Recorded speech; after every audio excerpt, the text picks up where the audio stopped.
was very critical. I mean, you know, it has to do, just for example, entering a password in Moodle might, you know, trigger reluctance from students. Finally, I'm going to finish with limitations of this study.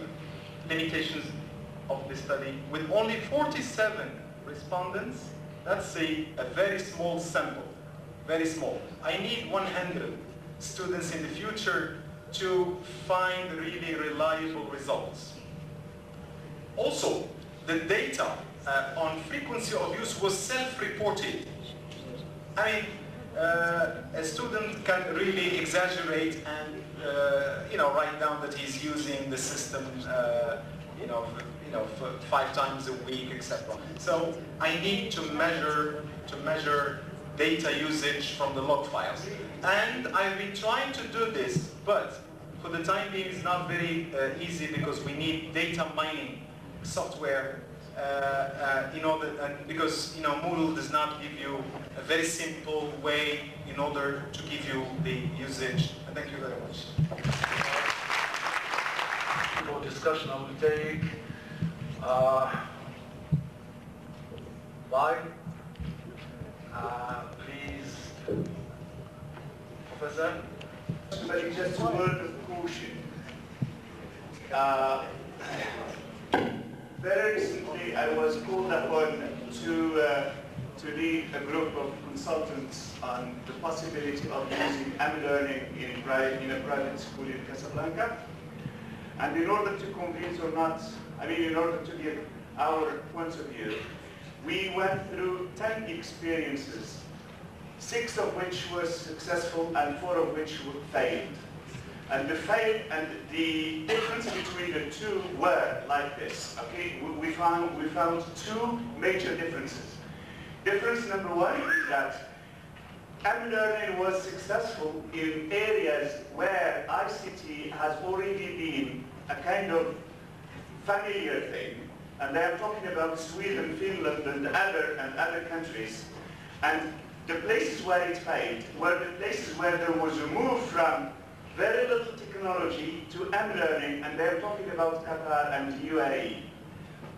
That's one difference. The second difference is that we found that in those places where it succeeded, it was a kind of, there were conditions that were conducive to the implementation of M-learning, and that is they had digital materials, plus they had a kind of platforms in which those digital materials could be viewed and could be used by the learners. If we don't have these 2 conditions, we cannot implement the M-learning. Thank you very much. Thank you, Professor. The lecture from the lady was very interesting. And I would like to have a comment, if you don't mind. I was convinced that there are a certain number of important elements for the success of a course learning. Gatenby said there are 4 main constituents of a successful teaching course: a good curriculum, good textbooks, a good teacher, good teaching conditions.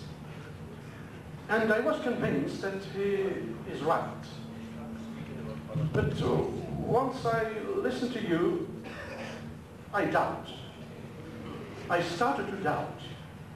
Because I think that the teacher is no more in the center of the game. It is the mobile, which is in the center of the game. So where is the place of the teacher then? Thank you very much.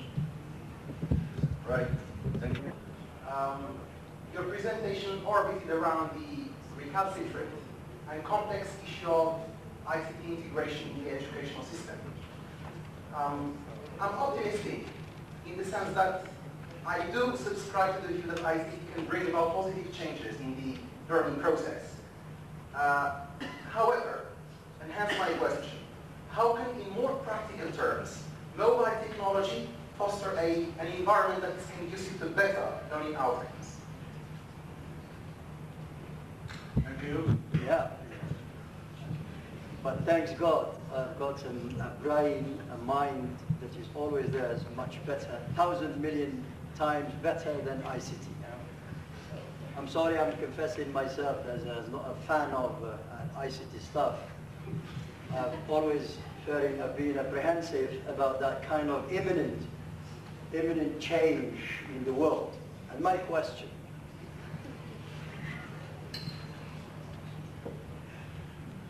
the use or usefulness, the word I heard about the usefulness of ICT gadgets. I'm just wondering, I'm asking the panelists to explain me, within the context of the colloquium, professional development and reflective teaching, the place of ICT, is it a change?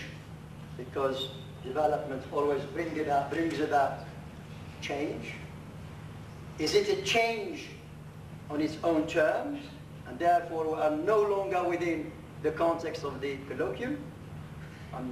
That's the topic we're talking about. Or is it simply consequential? That is something conducive right now, the development itself. We are being developed towards this use of something very important. If ICTs, gadgets, are important in some areas in pedagogy, they are not in so many areas. Thank you very much. Thank you, Professor Abu. Well, my comment is about the teachers or the university teachers who have said that teachers are at the heart of the curriculum development. Well, I'm sorry, I don't share the same view, because I believe that teachers, especially university teachers, have been given the opportunity to change and develop through research, and unfortunately they are still in the process of discussing the issue, and that discussing the issue is in itself an issue. My question again for the panel is, yesterday I asked a question about the high school teachers and their being neglected in the conference in almost all the speeches. Again, I feel that I am responsible to ask this question because I am preparing myself to become a high school teacher, and I think that, but I will narrow the question to ICT in high school teachers, in high school.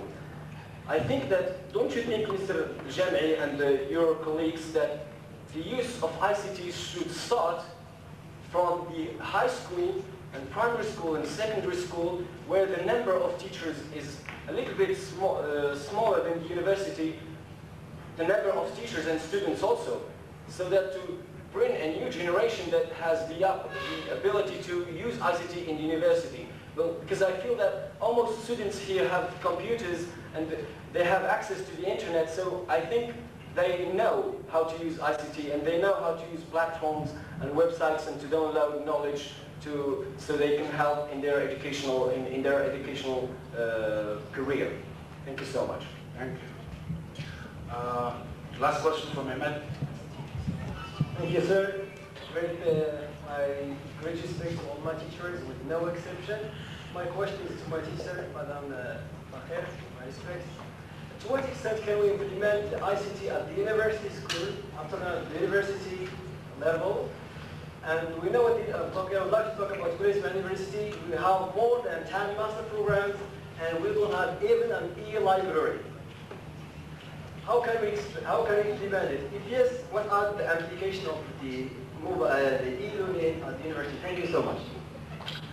All right, thank you. Adopted and adopted. Both. Right, and now I give the floor to Madame Fladet to answer any questions that Thank you, Mr. Chairman. I was awaiting your reaction, Mr. Bouzier. I knew you were to say something like this, because I know that the implementation is something else. What I cared about is more theorizing about the the thing. Mobile learning is something that might happen someday because we and our students have technology.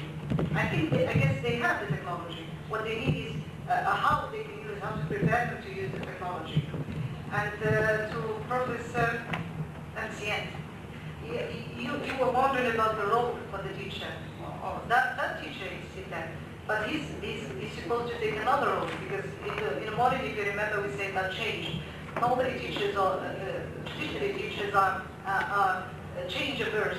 They're very skeptical about change. They don't like change. They are more like satisfied with their status quo, and they stick to that chair, that desk, and that thing. But today, we are supposed to take on different roles. One of the roles that we're supposed to take is being mentors, and our students are supposed to be our proteges or the protege, which means that we are supposed to adapt and adopt them, and of course they are supposed to do the same thing for us. So we are supposed to take different roles than the ones we used to take years ago. Facilitators and mentor is a good role, and I think it's easy because we teachers, as we have already spoken about with Mr. Booth, we say that teachers have this capacity to, they are human beings and they have this capacity, this soft capacity of communication and interaction and accepting others, which means that we can. And I think another one which it comes from Hisham, the practical facet of the theory which you've been listening to. It's doable. Believe it's doable. What we have to really change is our point of view of the students. What we say is that they use the mobile phone, they use their smartphones to cheat. Yes, this is the unhealthy way of using it. We have to make them change their opinion about that, and we have to make them use it in a positive way. We are supposed to be the role model for our students. And thank you very much. Thank you, Professor. Okay. Is there any question I have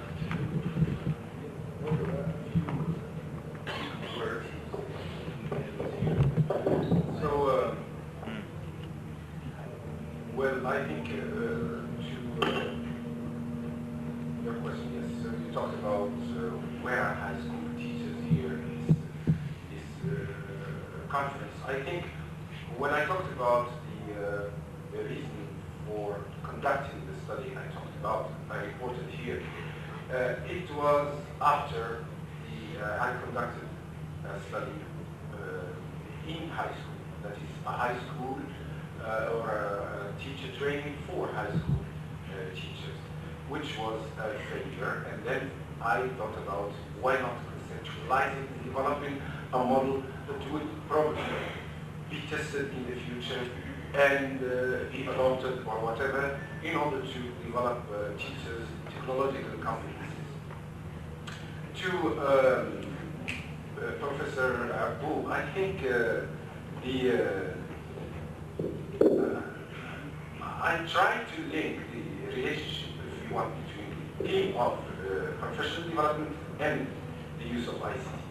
And I think somehow I answered your question. That is, first of all, I was talking about preparing teachers to integrate technology, and I proposed a kind of model that would probably help. And a second thing, one of the components of one of the major components, and I mentioned it's the heart of the model itself, which is TPACK, includes this idea of the necessity of relating pedagogy to technology. Pedagogy to technology.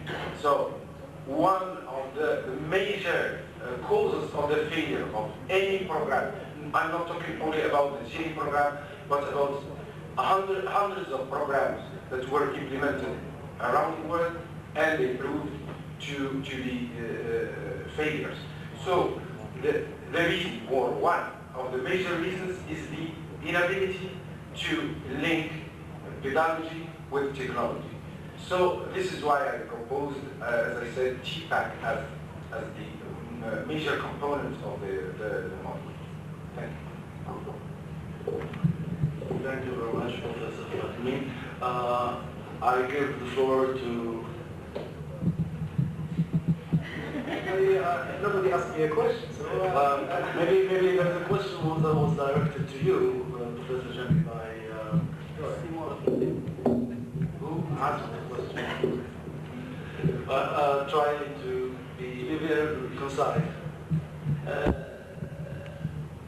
The teacher is no longer at the heart of it because we are far from the 19th century model. That's one point. The second point, I remember when I was a university student, late 80s, I'm a bit old. So late 80s, our professors and our teachers used to hide the books, the textbooks they used to work with. So we didn't know what they were up to, so we didn't embarrass them. Today, this is the honest answer. God knows what I'm saying. So today, any student can go to Google and can embarrass me, even if I stay in the 19th century. So, it is my interest as a teacher, professor, call me whatever you like, to be up to date. So that's an embarrassing thing. Si Murad, Anwar, Si Anwar, my cartoon at the end, the kid is telling his mom, what do you think? And he's in kindergarten. What do you think? They don't even have a Wi-Fi. So yes, we must have it.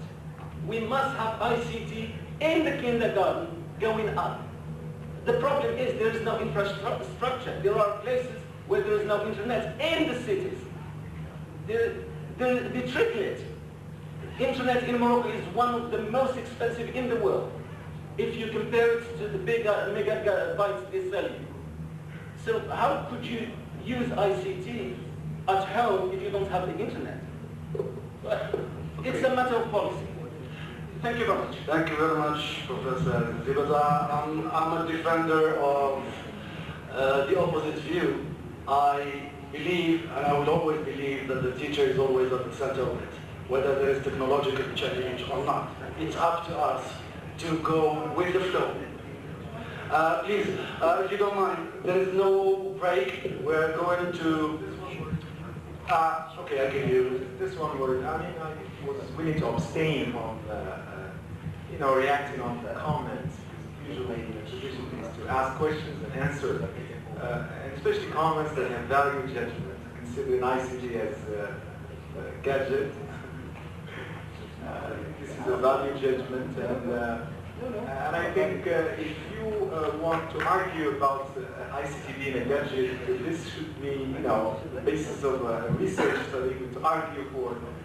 But I think for those who are, technology reluctant and have issues of anxiety and so forth, mine and Mr. Mouzi and the President, can organize workshops on the use of Moodle and web-based learning systems.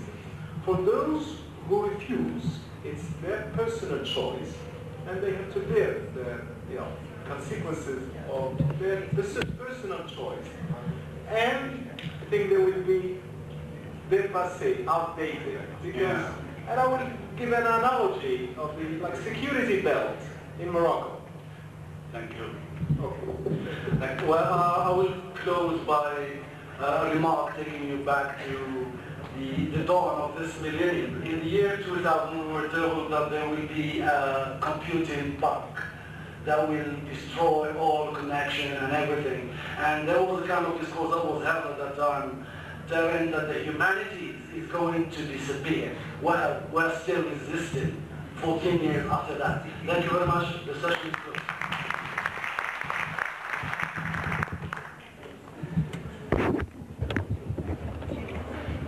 I'm really honored to be among you, to pay tribute to one of the greatest people we have in this country. I do believe that Professor Sidi Mohamed Wakrim has done a lot to this country. His contributions are numerous. I'm really moved to be, I have been one of his students. I have learned from him a lot, and I think I'm not the only one. The presence of Professor Merlouk and Bouzien also are a good inspiration. Now I will address my students to whom this very modest presentation is addressed. And I would like, I guess that most of them will anticipate what I'm going to talk about. I have been a teacher trainer, and has been the kind of the new developments in business in particular. And if we look at the concept of professional development, I think it is not really supposed to be the job or just the concern of the teacher. So one of the problems I really like to debate is the notion of professional development. Is it a concern of the teacher alone? Is it the concern of the student? The students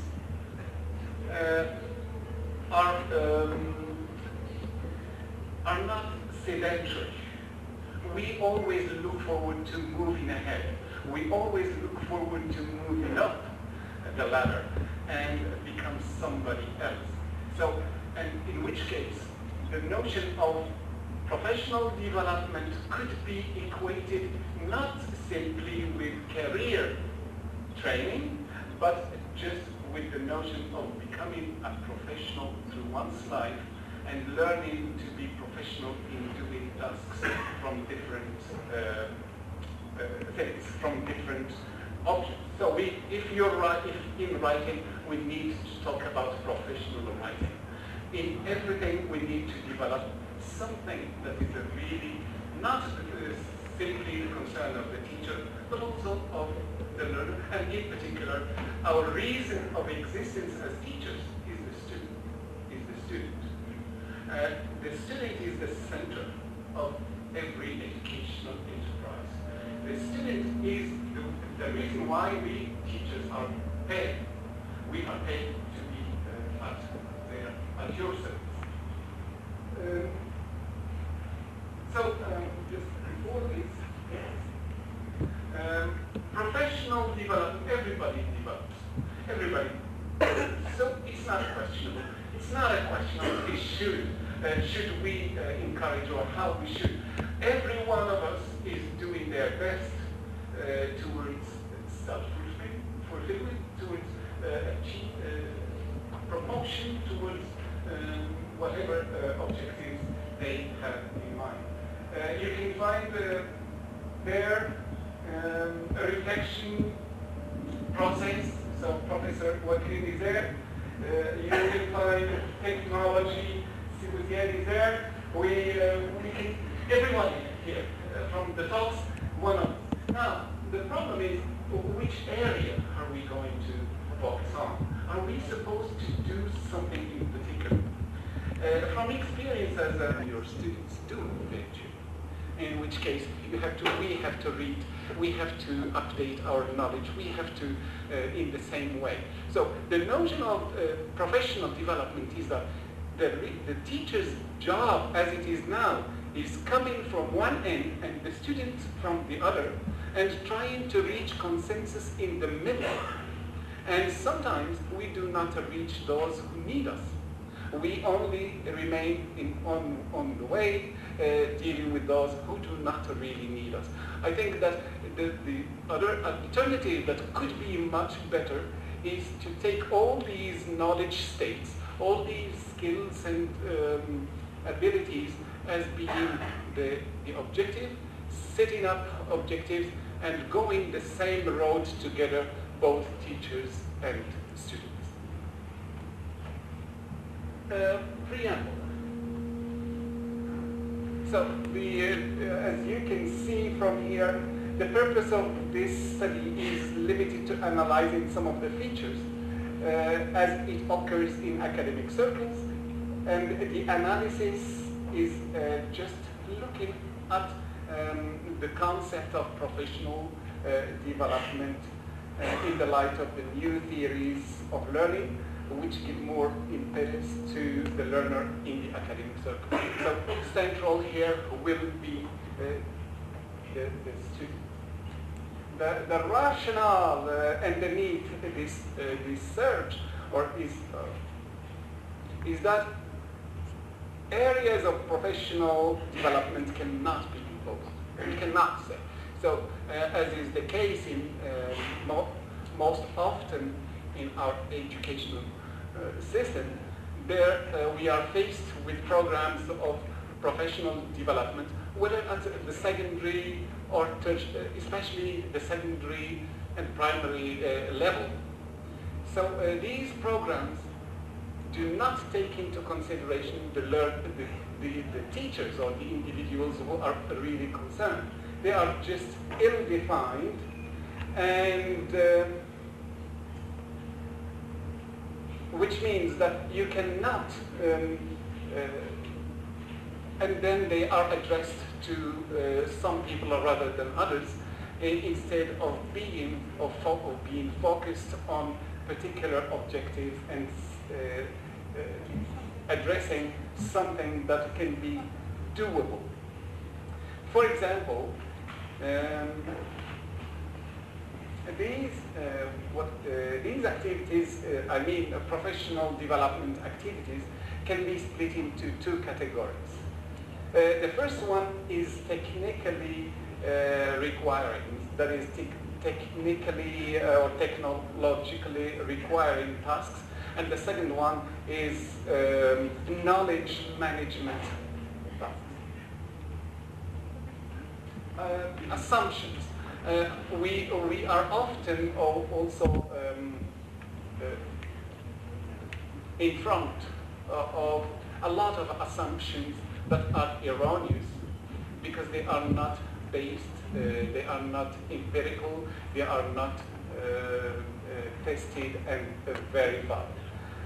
Based on the view that effective teaching is a matter of the students, of how the students perform in preparation to a set of course requirements, it is assumed that students are not satisfied with teachers' ways of learning.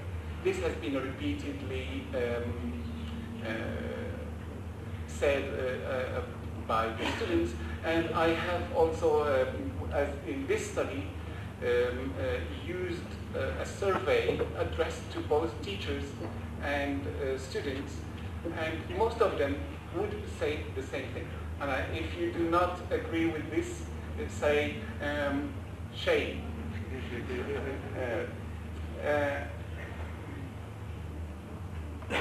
And therefore, they are even less satisfied with assessment procedures adopted at the university. Assuming that teachers are employed on the ground of qualifications, it would be unfair to ask them to go to learn, and nobody would accept, as has been, the areas of that need bettering are part of the teacher's choice. You cannot ask somebody to be trained or to be empowered more in an area which is not their own choice. By the way, when we say assume, and that's the verb from it's simply making an us of you and me. So that's because it is not based on us, you, me.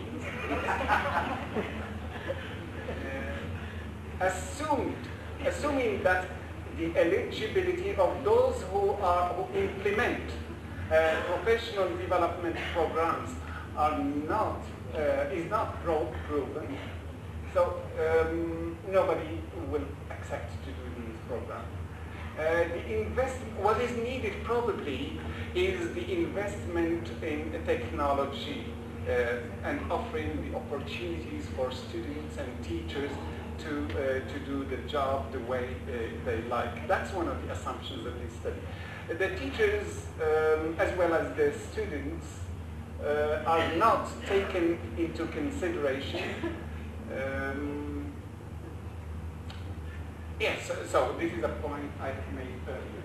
Now, the dominant practices.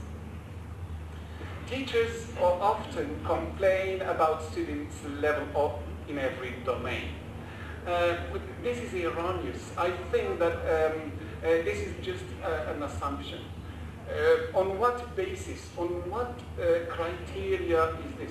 So the testing system is not proven. The testing approaches are not really tested and verified.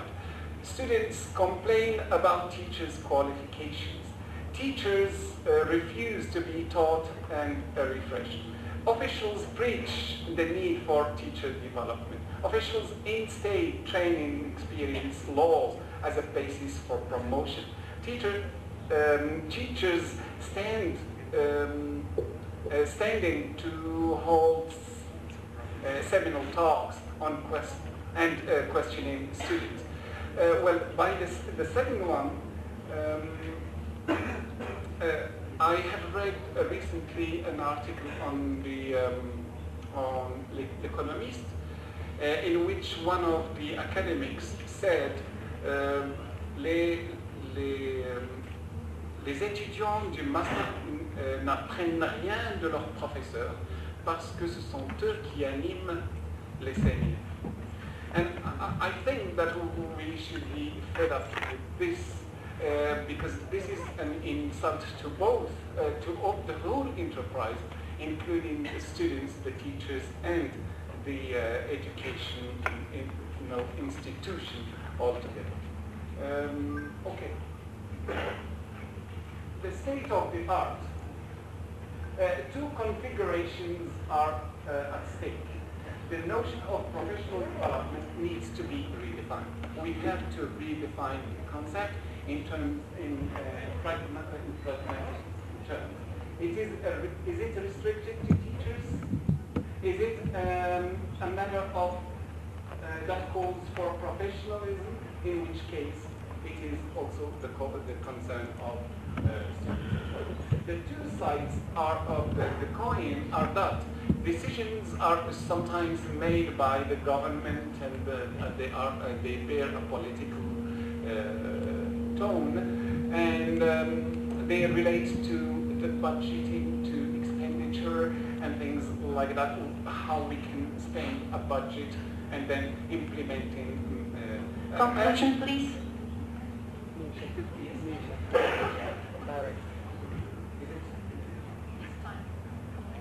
So the study was carried with students and teachers. I tried to ask them questions about that.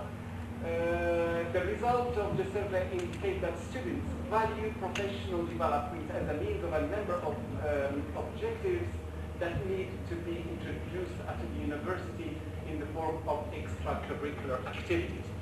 I think that professional development is remaining at the level of theory, but in practice we do not implement projects with our students in which they can really develop professionally. Even our classes in writing, for example, or things like that, usually remain at the theoretical level, giving advice, giving metacognitive instructions, and so on and so forth. The role of the university is not solely that of securing classes that can be done outside the university premises, and I think that Professor Bouziane approach to the use of our presentations, calling for activities that are related to the real world. I think that Professor Bouziane gave a good example that teachers should also share their work with students. They should send them to them either prior or after the tutorial, so that all of them go together along the same road. Thank you. Facts. Okay, we have some facts that have been revealed by the study. Students see that professional development will enable them the promotion, fulfillment, enlightenment, and so on, whereas teachers would focus on these responsibility, professionalism, accreditation, quality assurance, and so on. The activities that have been, I think that for what is needed and is designing, or for the role of the university is to have very focused professional development programs that address one of the particular issues related to education. Where should we go from here? Unless a set of conditions and clearly defined objectives related to what is sought from the education are agreed upon so the main function of professional development is to upgrade the student, the standards of education, making assessment at the center of the academic foci, and making hands-on or offering opportunities for hands-on tasks that making them as a priority in our conclusion, please, Doctor. Conclusion, if it's okay. Challenges, and so what? The value of education lies in using it as an umbrella term for solving the problem. So we usually claim that this is one of the things that I have found out from this. So most of the programs related to professional development, they are used either as a precursor or sometimes as a rescuer from educational, cognitive, methodological, technical, technological, or ethical deficiencies. I will close with a thank you note.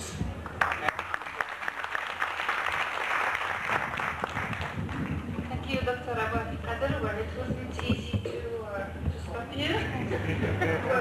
Make my mission a little bit difficult. But however, I will obviously start again and remind our dear speakers that we have to respect 15 minutes. And then move on to the second presentation, which is about meeting future challenges through thinking of a teacher role and status. It will be presented by Dr. Touati Morad from University of Msila, Algeria. Thank you. The floor is yours. Okay. Assalamu alaikum. Good afternoon, everybody. Well, let's say it's not a pleasure only for me to be here, but it is an honor. It is an honor for me because this event coincided with, let's say, an event, a special event, and I have seen how teachers or our colleagues are paying tributes to their former teachers. And it is really a great opportunity that in 2 days here, perhaps I have known some of the most eminent teachers and professors of this country. And believe me, I really feel at ease, and I forget that I am in Morocco. Simply just when I look to the advertising notice, that I realize that I am in Meknes University, but not in my university. Thank you very much.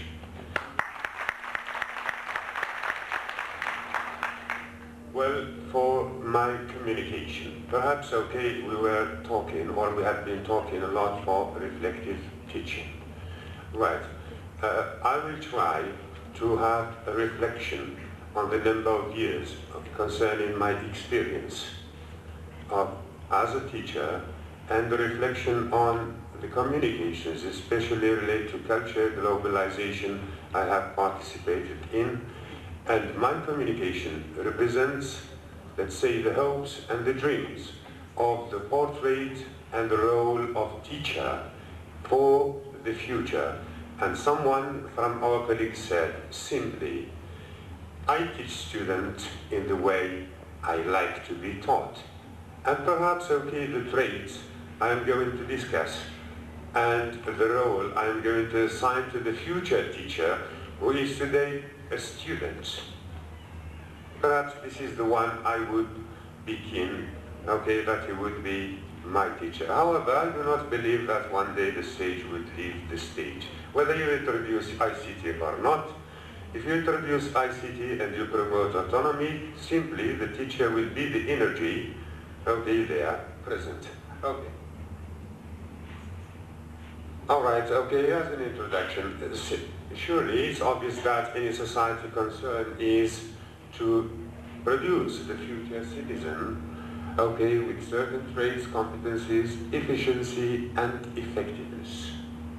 Simply, more national and international challenges that are imposed on societies, and hence every society would review and amend its policies continuously. Right, educational institutions, okay, without dissecting them to levels, are, or simply they mirror societies. We have got, let's say, though I do not agree with the word weak, my educational system in Algeria, it's my educational system, it is the product of my policy of education, it is my product, the learners are my product. Whether I like or do not like, this is the reality. Right. The outcome, but it is also the outcome of different agents. All or everyone is responsible in this educational enterprise, whether a teacher, learner, or the environment, with its administrations, the staff policies, and all these regulations. Right. However, for example, if you take the case, okay, more or less of our country, we have invested in the last years in hardware, more buildings of universities, of schools, introducing electronic and technology equipment, but perhaps still we have got a problem with the software, what to teach, why to teach, and then what to learn for the future. Because today we are preparing the citizens and the people who would be responsible around 2025 and 2020.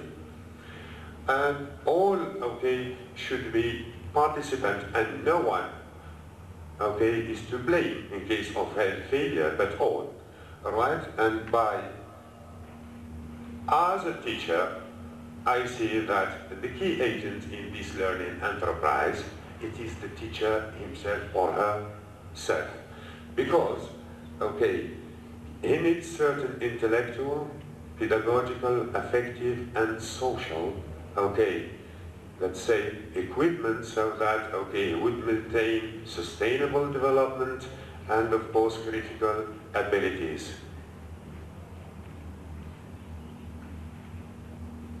Okay, this is the reality, whether here or in Algeria or in any country else. Everyone has got an aspiration. It is how to attain quality teaching. Because quality teaching simply, it is quality learning. It is an aspiration, it is a dream, it is a hope, even in very developed countries. But, okay, simply, with the reality of the things, let's be realistic. As our colleague Jimmy said, 30,000 students in one faculty, it's impossible to manage. But you have to, let's say, in terms of number of students, it is a market of employability that, okay, requires a lot of things from them in the future. Also, we have to change, or not, let's say, to reform, to amend, to innovate in terms of teaching and learning methods. It's, okay, it's very easy. Perhaps we can, okay, innovate, but we should go slowly.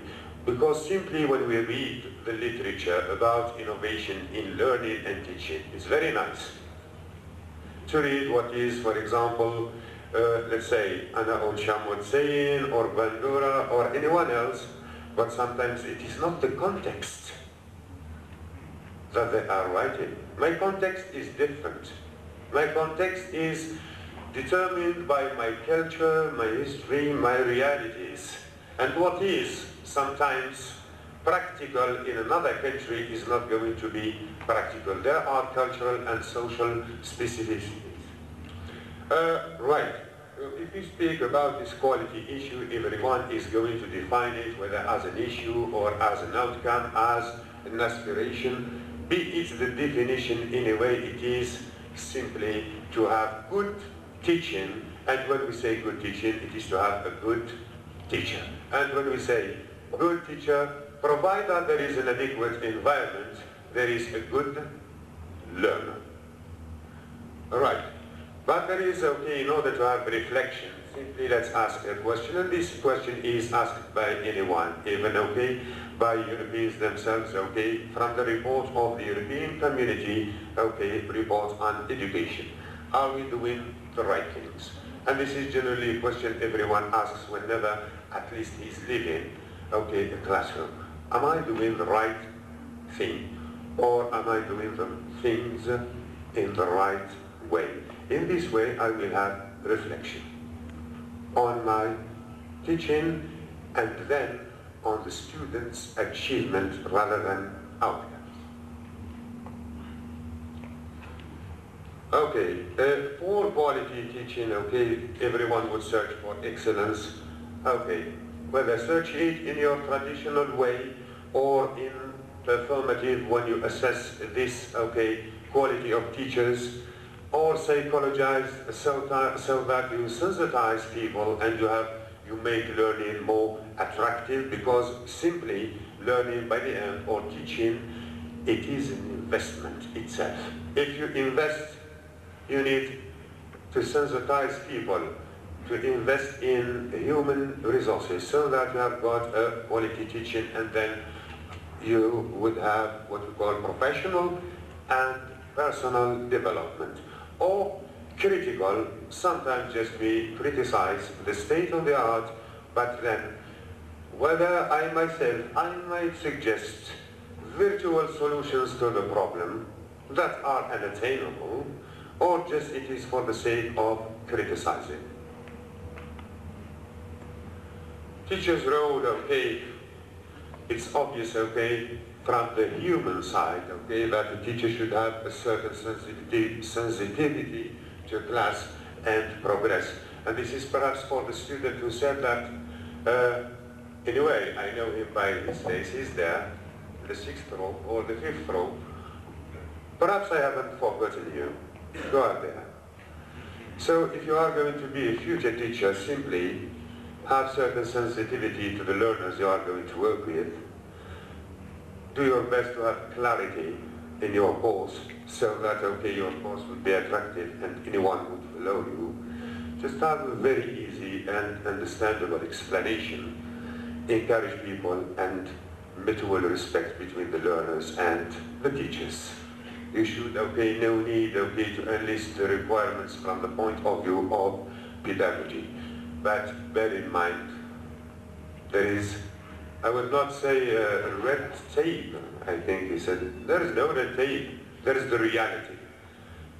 Your effort as a teacher would not step beyond social, political, and educational aspirations of your country.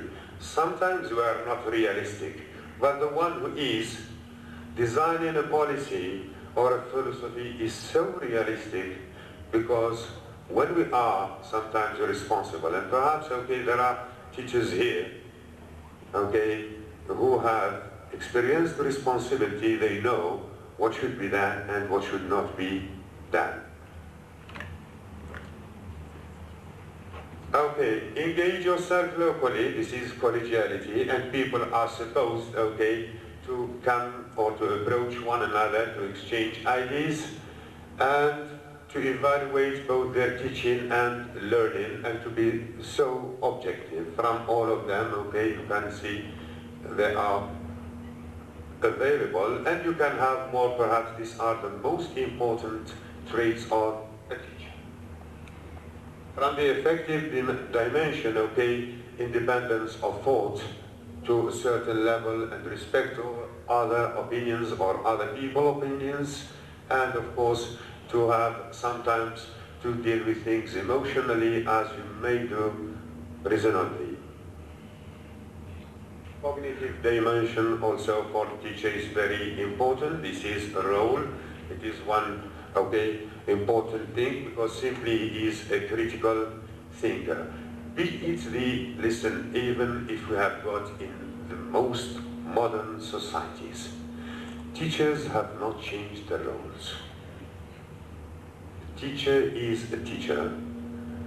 And of course, even you invade the classroom with all sorts of information technologies. You are just providing the classroom with tools. And if I fail as a learner to use and to learn via information technology, I have failed in the use of technology, not I have failed in learning. Simply because for me, and this is my opinion, information technology helped me for two things: save time and energy in order to seek information. Also, okay, for example, sometimes this is part of the strategic teaching and of course strategic learning. Active listening and of course to be fair-minded, modestly, so that, okay, to attract your students one day when you are a teacher. Because simply, in your life, one of your teachers, okay, you admire much, and you are sure dreaming of teaching like him. So you will, okay, build your profile, and later on through professional development, you will have your prints on your students.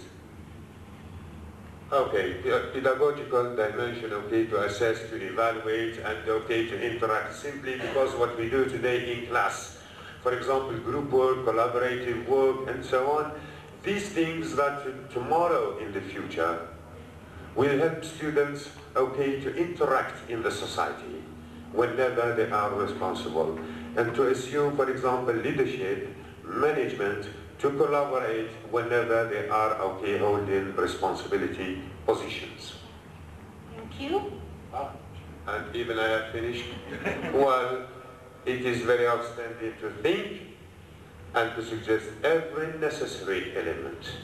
It's very nice to dream, to criticize, but I know that on Sunday at 9:30 I will meet my students. And they will meet the reality in class. And then I would say, what have I learned from the CNES conference, and if it is possible to implement it, and at least let my students embrace what I have. In case I have succeeded to do that thing on Sunday at 9:30, I would say I have developed professionally. Otherwise, I have just wasted 2 days. Thank you very much. Thank you, Professor, for this realistic presentation. Okay, and then we go to the third presentation by Dr. Tawfiq Al-Ayyashi, School of Arts and Humanities, Madinah.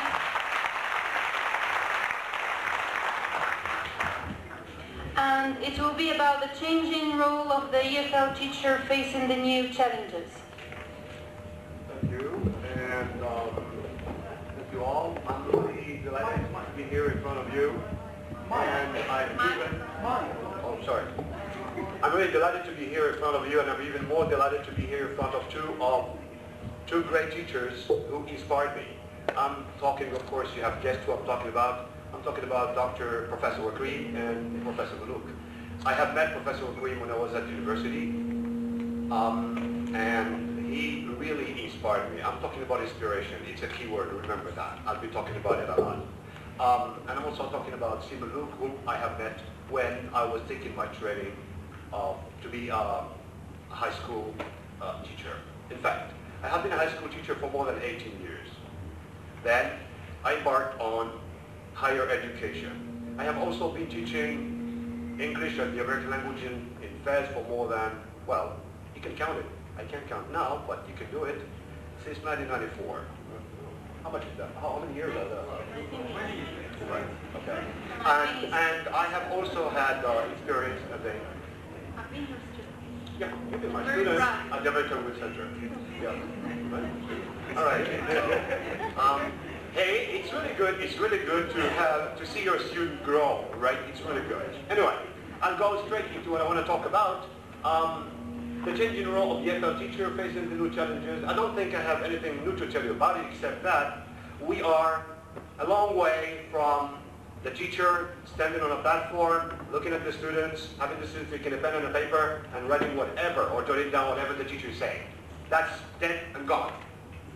We believe, or we should believe, in one thing, that the students know before they come to you. They have certain basic knowledge, they know certain things, and your job as an educator, there's a big difference between being an educator and being a teacher, and I really focus on that. Being an educator is to try to get them out of the zone of proximal development, just like Vygotsky. And I believe in that. And what I'm going to tell you now is mostly drawn on from my own experience. It's a long experience, as I said. And also, I'm an inveterate reader of Goodreads. It's a website that usually sends me something like a dozen inspirational quotes written by famous authorities. And I like them because usually sometimes they give me time to probe into that. I like to look at a wise saying, and try to look at it in depth, try to really go and think about it. I will share with you some of these inspirational quotes, and I will use them for the sake of propping, of justifying my view of what a teacher is. Of course, everybody can count that there are 7 letters in a teacher, right? When you say the word teacher, there are 7 letters. The number 7 is really important, you know, Kat, you know? What does it remind you of? Okay. So 7 letters, meaning like, I think I'm sorry, but we have a saying in Arabic that says that the teacher has almost become like a prophet. If I take teacher and prophet, I find that there are 7 letters in each one. And therefore, number 7, we have 7 skies. I don't know, you can count on that when you go to Mecca and you want to do go around, you have 7 times. So 7 is really important. And I want to talk about 7 qualities that I have found to be working qualities in my teaching experience, in my modest teaching experience. The first one is, well, let me first start with these. You can go over them. I hate reading for others. I like reading for myself. Education, sounds okay to read that from Alan Bloom, but the idea is that we need to try and get the students to achieve something and to construct the learning so that they can be autonomous, which means like we need those students to be autonomous. I can take them, lead them, but I need to see them go alone and do things alone. I don't want to be always tracking them, keeping track of what they do and so on. No, I want them to take the initiative, and that's education. The second one is we haven't started yet. And I think that if we were giving somebody, one of my colleagues talked about quality teaching. Quality teaching for me talks to the brains. It does not talk to the books. It does not talk, hey, ICT is good. All these accessories are okay. But the brain is what I'm really concerned with. I need to see what the students know, and from there, I can really take off. We can take off together. And this is a Chinese proverb which I like very much. If you're planning for a year, you sow rice. Of course, they do it in China a lot. If you're planning for a decade, you plant trees. But if you're planning for a lifetime, you educate people. So what is education? What is an educator? What are the qualities that this new era is demanding from a teacher? What should teachers have as qualities? Of course, you can find a lot. But these are the ones that work for me, and I want to share them with you today. Tolerance. Tolerance is important, and tolerance is the first letter of a teacher, right? Tolerance, meaning like I should not condemn a student if he doesn't know the answer of something. I should always look at a student and think of the time when I was a student. In this case, it would be kind of trying to, it's a kind of a telepathic thing. If he does a mistake, if he comes out with a stupid, because sometimes they say, oh, that student is always coming up with stupid questions. There are no stupid questions. They are questions. And a good teacher Yeah, I'm talking about a good teacher. Does it mean that we have mediocre teacher, bad teacher, excellent teacher? I guess yes. I guess yes.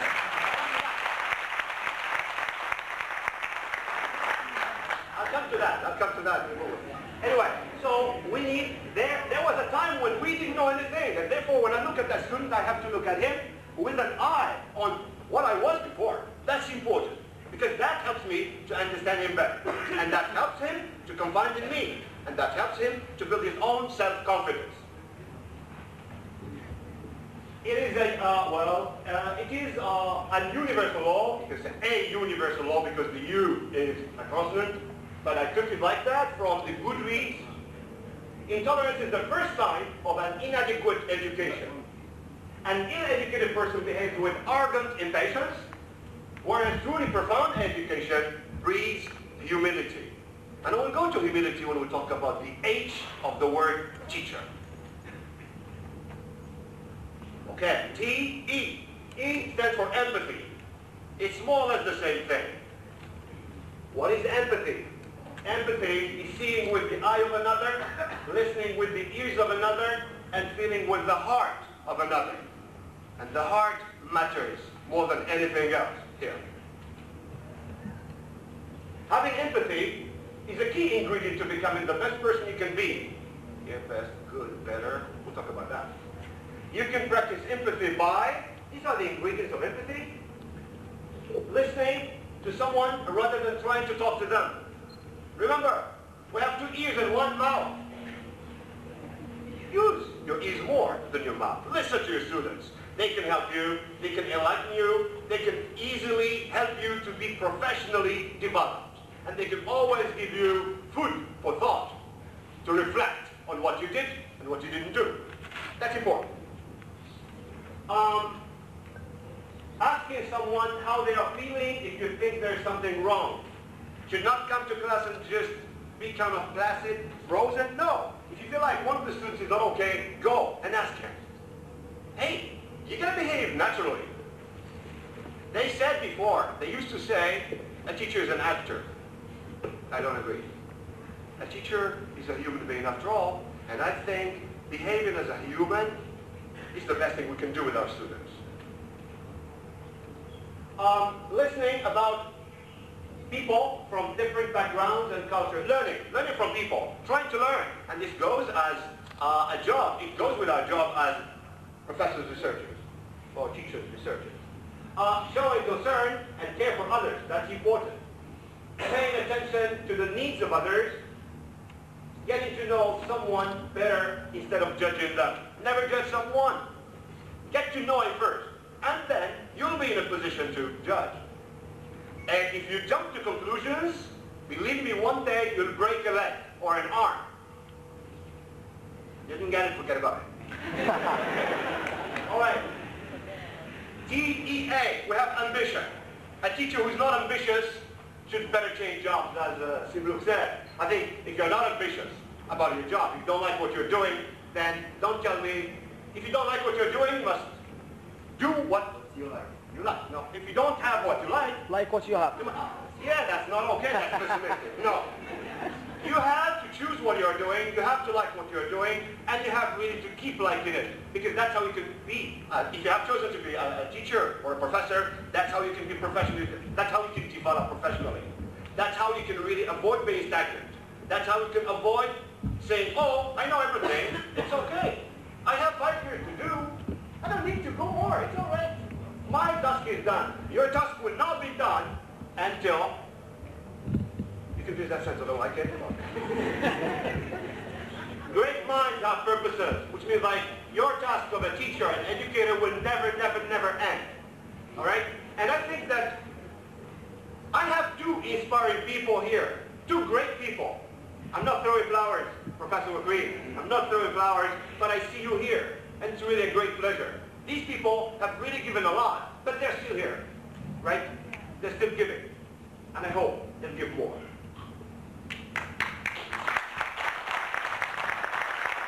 So, my point here is look to the future, not to the past. Yes, some people say look at the past and go to the future. No, look to the future. You're here. I'm here. I'm with you. I know what I'm doing. I need to go to the future. What I want you to be in 2 months, in 3 months. Not to the past. Reach for the stars. Set an objective. Hey, not any objective. Set a glittering objective, an objective that you see can really be good, and work for it. But reach for the stars, not for anything else. Hope for the impossible, not for the easy way out. And remember, in education, there is the word impossible. You know where? Check your dictionaries and you'll find it. Keep thinking big. Think big. I want these kids to get here. Oh, don't tell me, no, they can't, they don't have, no. I want them to get, if I say I want them to get here by the end of the term, I will always think about ways of doing it. I will always try to, somebody talked about bridging, that's a good word, I like it. I will always make myself a bridge for them. That's the use of what a teacher is. Keep thinking big and dreaming bigger. Never let your dreams stagnate. That's what ambition is for me, and I think it's also for many colleagues. So, the best way to make your dreams come true is to work out, guys, and do it. C of teacher is coach. We must view young people not as empty bottles to be filled, but as candles to be lit. Everybody has got a potential, and the good professor or teacher is the one who knows how to get that light out of a student. Nobody's born stupid. Everybody who was naturally born was born with a brain. And it's the teacher who makes those brains work or not. So, we need to do that. Hey, it's not an easy thing, I can tell you. Be a wonderful role model, because you will be the window through which many students will see the future. And that's important. As a coach, you have to be a model. The job of an educator is to teach students to see vitality in themselves, and this goes back to what Robert A. Shepard said. We have to find out the light, the glittering light in the student, and try to work on it to have him lighten himself and his surroundings. Seek opportunities to show you care. Care. To show that you care is important. The smallest gesture often makes the biggest difference.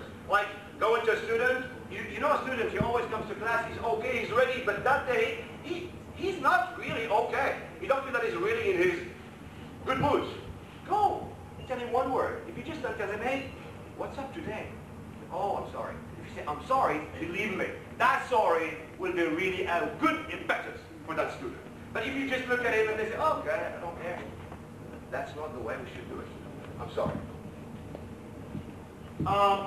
H for teacher, T-E-A-C-H is humility.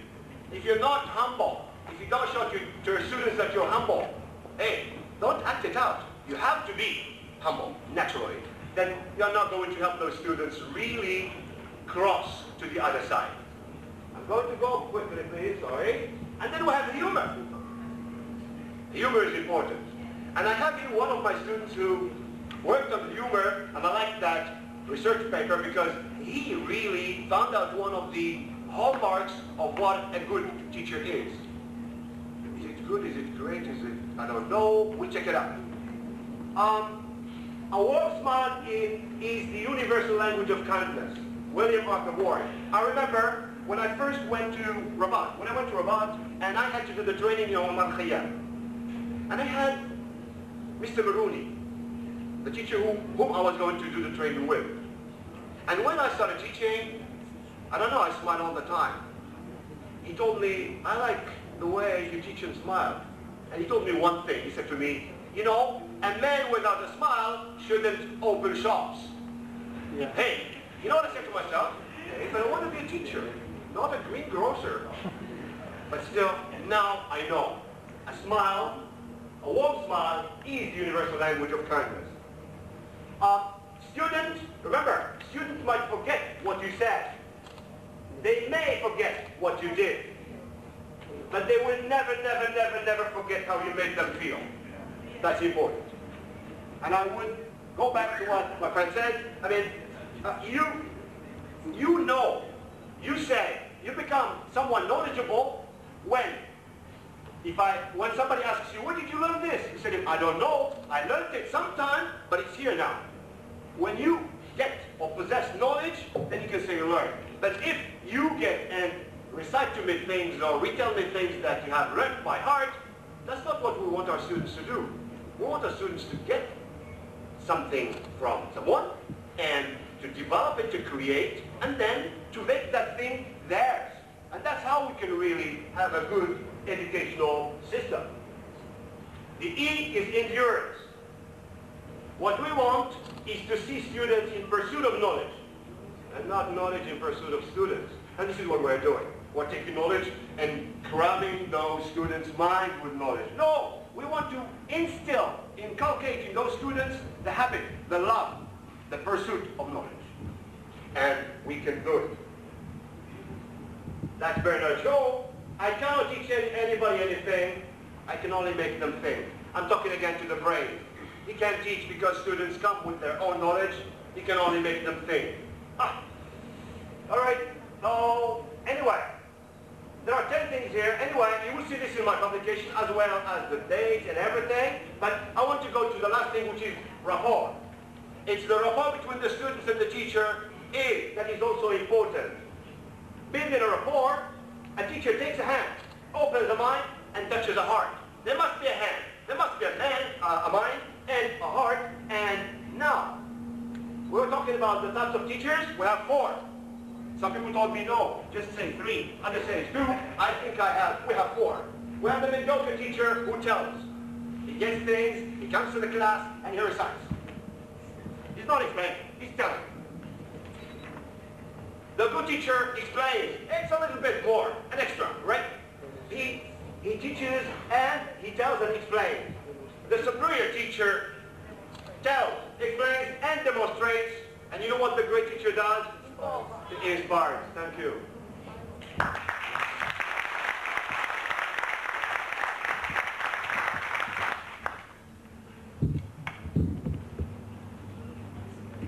Thank you. All right. Thank you for your dynamism.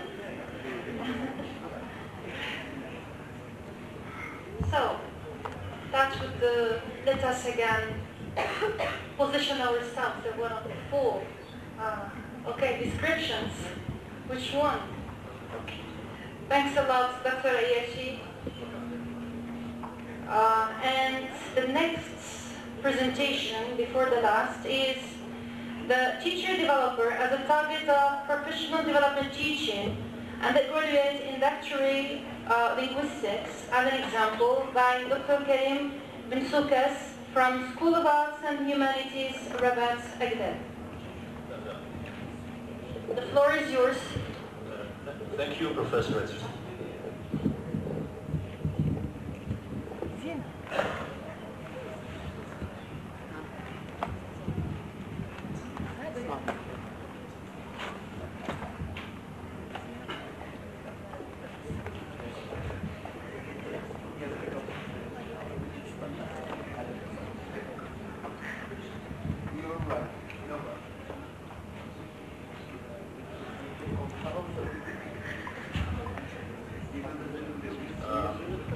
Ladies and gentlemen, good afternoon. So my name is Karim Ben Soukas, and I'm coming all the way from Rabat. The people who know me know mostly Karim, the Berberist, the phonologist, the morphologist, and a little sociolinguist. Today it's the other me. Okay, I would say the new me with a little bit of uplifting using ICT. So my presentation is about the teacher-developer as a target of professional development. My distinction between teacher and developer will become clear as the presentation unfolds. So the background actually is a section I intended to have, but I don't think I will be going there because most of my colleagues have already paved the way for this presentation. It's typically a distinction, probably. The background is really this problem between traditional teaching and new teaching in a sense. And this is pretty much what we had: a blackboard and a teacher, the subject matter, details, more details, and then questions like, have you understood, and are there any questions? Of course, the students would go like, yes sir, no sir. You test that, and then that's pretty much what we have. I won't go into the benefits or the pros and cons of ICT use.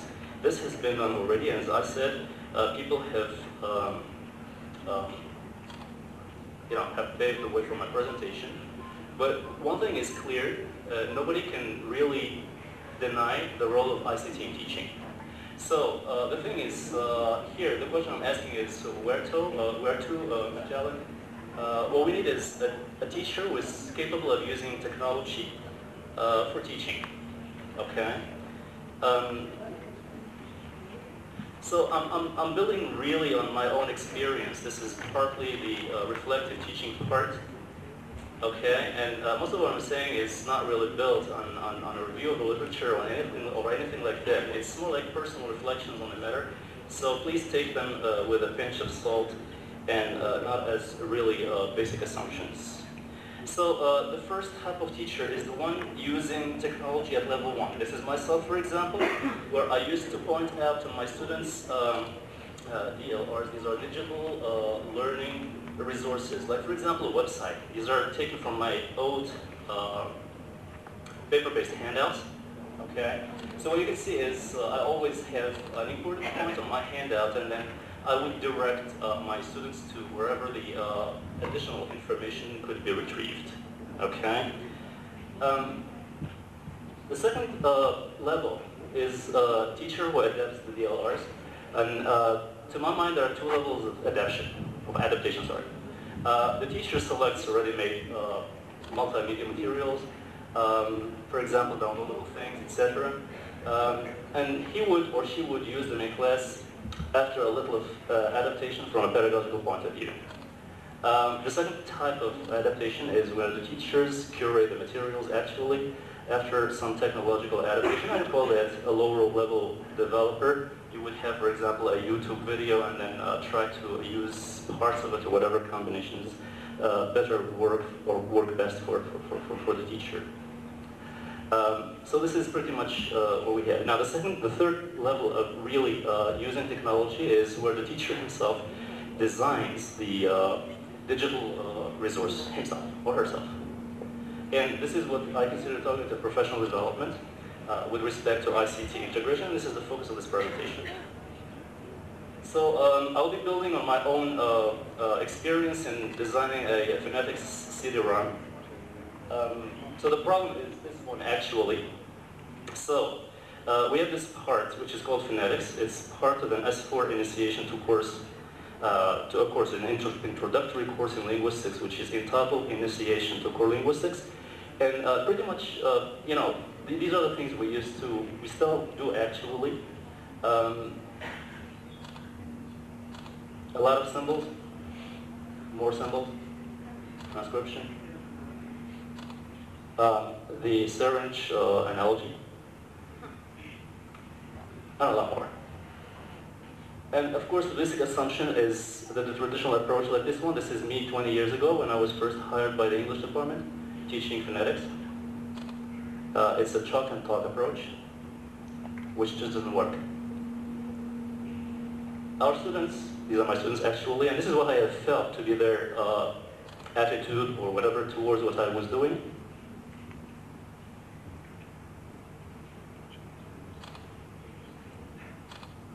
So the point is, we need to change, but what we have been doing actually is we're telling our students that phonetics is important.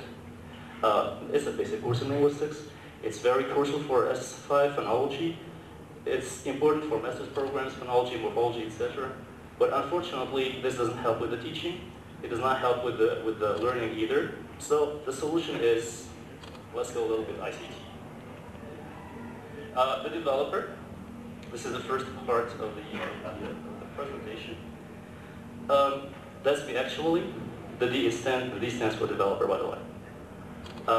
What I need is to know what I can develop, like how to create podcasts, blogs, wikis, etc. And then I need a computer and a few computer programs, and that's it. There are, of course, a lot of general considerations concerning design model. I'm adopting this one here. I don't want to go into the details. There's also a script or a storyboard that I follow in my development. I go through it very quickly. I don't need to go into the details. But what does it take actually using the Cideron technology? It depends on the objects you're trying to develop. If you're dealing with graphics or charts, you have a few programs. Animations, there's a program. Sound, podcast, for example, there's a program. Videos for screencasts or podcasts, you have programs. And then you may have like hotspots or interactive glossaries or multimedia authoring software. These are available, and most of them are actually open source programs, which means that you can use them safely, and you don't have to pay for them. So this is pretty much a very cheap way of developing technology. All you need to do is to become a developer. Okay. General considerations, of course, are there for the digital resources. Quality criteria involve pedagogical criteria, ergonomic criteria, and then we have also the intellectual property criteria. Should be taking care of these things while you're developing your materials. So this is actually what I did, and I'll take a minute or two to just show you the near end product of the Cideron. So I may want to switch a little bit to something different.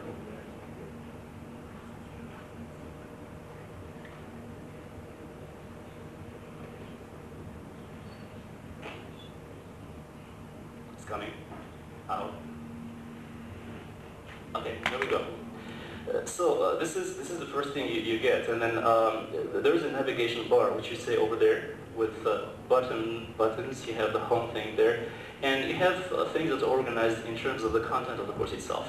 So the students, all they have to do probably is to check, for example, I want to look at the types of airstream, and then I have this one here. I may go for one of these, either the pulmonic airstream, the glottalic airstream, or the velaric airstream. I choose this one, for example, and there's a podcast in there, which is actually just a PowerPoint presentation, my PowerPoint presentation, but in video form. Okay, so this is pretty much what you can get.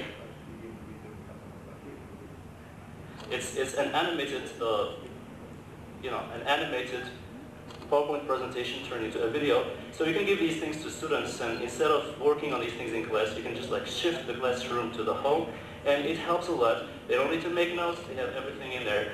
And this is devised, actually it's tailored on the needs of the teacher and the needs of my students.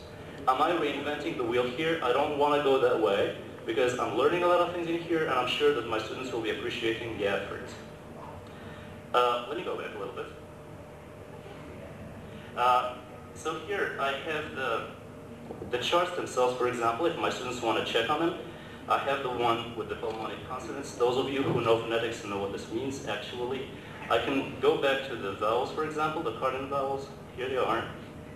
And then you have more, actually. Now, one thing which is interesting in here is this glossary thing, which is another independent digital resource which is incorporated in this one here. So this is simply an interactive glossary of phonetics. So my students can just like choose to look at what alveolar means actually. So what I try to do in there is to have like a normal dictionary entry with the pronunciation in terms of transcription. This is partly what my students are doing. And then you can also click on the icon and then hear the pronunciation, which I pronounce myself. It's not very good, but it's better than nothing. And then you have the description of whatever thing, you have the representation, and then you have the sound that are transcribed this way. So it's pretty much interactive, and my students can have a lot of information. They can have a lot of easy access, actually, to a lot of information. I still have 5 minutes, I'm good. So I'm going to switch to something different. I'm going to go back to my PowerPoint presentation.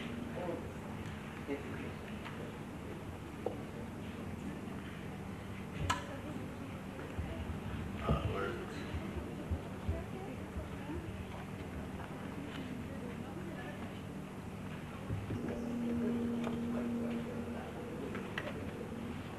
So this is pretty much what I mean by the developer.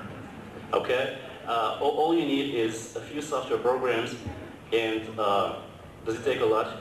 I don't know, it depends on the level of resistance you have to technology, but I'm sure that this is something you can learn over a period of 3 months, like 3 hours a week, for example, would be more than enough for you to cover all these things. Of course, there are programs that are more difficult than others to master, but I think that if I can do it, then everybody else can.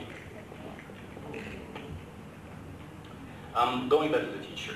Okay, the teacher here is no longer the phrase, the sage on the stage, or whatever you call. I would prefer the notion of the guide on the side. And here, actually, one of the questions that was raised over the last 2 days is, do we need teachers any longer if technology is there? And then the question is, really what we have is not a replacement of the teacher. What is at the heart of the matter is really the fact that there is a shift in terms of the role the teacher will play. This is really what we have. So what technology would kind of impose on us as teachers dealing with the digital natives is pretty much a knowledge of how to handle the technology to make it easier for the students not for us to teach, but really for the students to learn. And this is really the point. So here, the teacher, of course, is still there. It's me. The T is for teacher. Okay, I need ways of teaching, like methods of learning. So I'm dealing with the theories of learning here. By the way, these are titles of books. I need a method which would go with this technology. That's the one I'm using right now is flipped learning. And then there is the phonetics part. And in this case here, the teacher is actually the person we refer to as the subject matter expert. So you need to know your field, and actually this is not really a problem. Okay, so here the concerns really are pedagogical in terms of nature. And here the first question is, how am I to integrate this technology? I've developed it. And by the way, you don't need to do it if you can't. There are other people who are responsible, who can do this thing for you. There are professionals, there are professional developers. The CD-ROM I developed is a non-professional one. It's someone who is not a digital native, but rather a digital migrant or something like that. The first computer I bought was back in the 90s. Unlike Professor Bouziane, I had to invest in an apartment before. So, it's things like it. Anyway. So how do I integrate this technology? I need a well-designed pedagogical scenario. Pretty much, people who are familiar with teaching, this looks more like a lesson plan or whatever you have, okay? But it's one which really involves digital technology, and CD-ROM technology in itself is inherently behavioristic in nature. It doesn't work, okay? So what I will need to do is look for an alternative, and probably one which is based in constructivism. And as I said, the flipped learning approach consists simply, I'm simplifying a lot here, consists of doing the classwork at home and bringing the homework to the class. Okay, I have 1 minute. So I might just go into these recommendations. Actually, they're not very, they're not finalized. They will appear probably in my published version of the paper. But this is the best scenario, actually. We need pre-service training in ICT. So we have to make this available for future university teachers. One of the suggestions that was probably there, and that Professor Malouk mentioned yesterday, is to include pre-service training in master's and doctoral programs. There is a drastic requirement, for example, that we can impose no university professor is to be hired unless they have ICT savvy. And then there's also the in-service training, which is really important here. Multimedia technology is continually developing, and it is developing at a very fast pace. So it's very difficult to keep abreast of all the changes that are taking place. And what happens is that our students are better equipped to learn this technology. They were born into it, they have grown up with it, and then we hardly keep abreast of them. And the possibilities that we have now, on the assumption that these are all there, we have personal effort. Tutorials are a very nice place to start.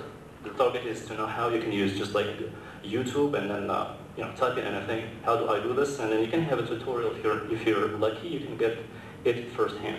The second thing is we can do some peer coaching. Those who know would initiate those who don't. That's something I did myself. That's pretty much how I learned about technology myself. And then there's also formal training. We have an in-service intensive training. This is offered by the institution of affiliation, which is not really feasible right now. It could be offered by other institutions. Why not private institutions if you want to invest a little bit in this? Thank you. Thank you very much.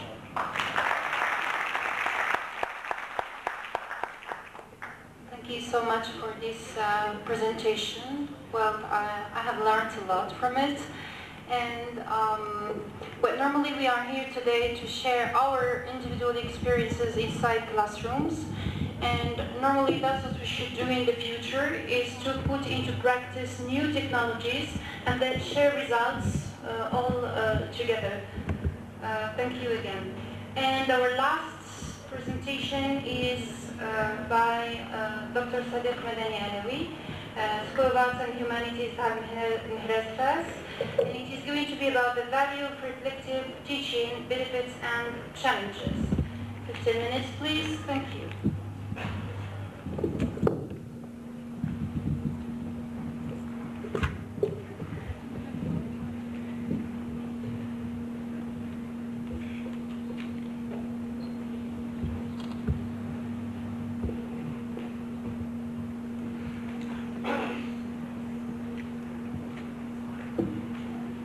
Thank you very much, Chairperson.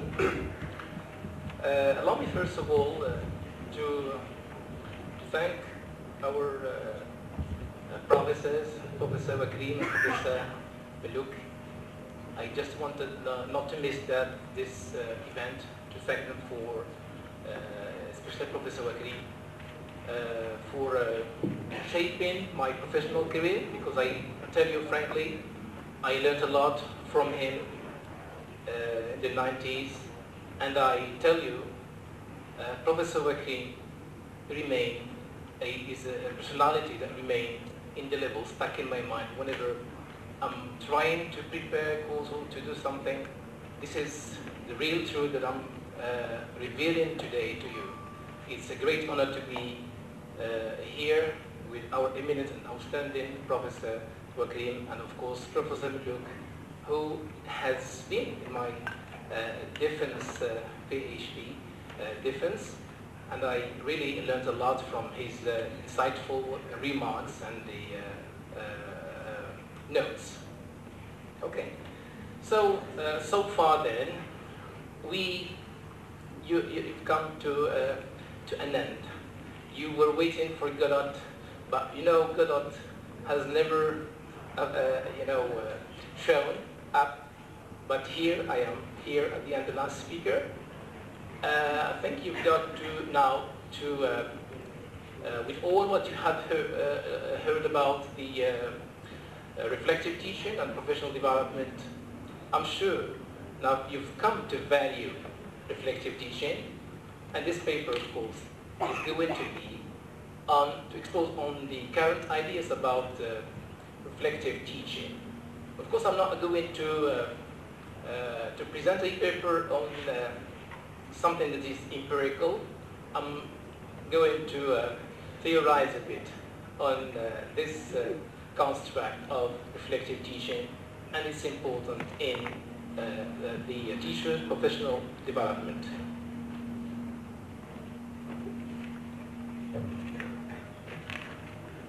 Of course, the myth that some people are born teachers is simply not true. People say that sometimes teaching is an art. Others say that teaching is a vocation. But I would say that, of course, teaching is both an art and vocation, blended with a large amount of experience. So, to give just an example about that, teachers may start, of course, their professional career with a high degree of motivation, with a high degree of generosity. They wanted to give a lot to their students, but they will remain in a constant desire and willingness to give in all along their professional career. I think this is a question that should be answered. But however, it's not easy to keep on the same pace of for many years because this is the challenge that most of the teachers should take on their own responsibility. So I believe that without inspection, without contemplation on one's teaching, without reflection, teaching can be merely something like a strings of a perpetuous habit, routine that we do every day. But of course, teaching is more than that. It is highly qualified profession that should be taken care of, in which teacher should believe in his abilities to grow and develop.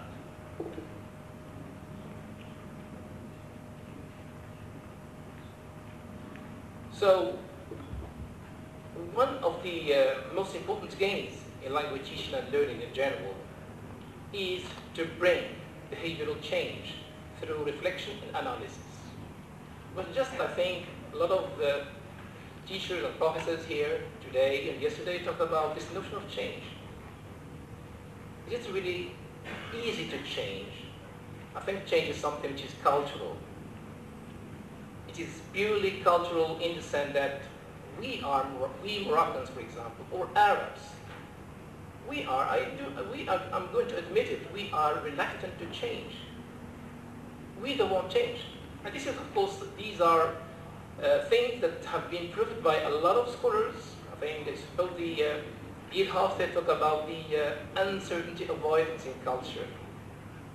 This uncertainty avoidance means that people do not want to opt for a change because they are afraid of it. They are afraid of that change.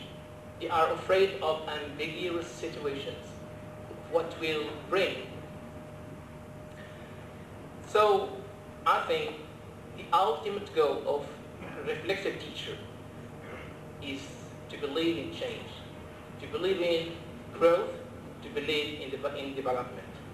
So this paper, of course, the aim of this paper is to, as I have said before, just to explore some of the current ideas about related to the benefits and challenges of reflective teaching in general. Because also I believe that providing a high quality teaching based on rational practices, teachers are required to reflect on their knowledge, on their skills, on their experience as a whole, on their methods adopted in their teaching. These are things that are crucial and determinant in their professional growth. Of course, I will try here to focus on some of the major pedagogical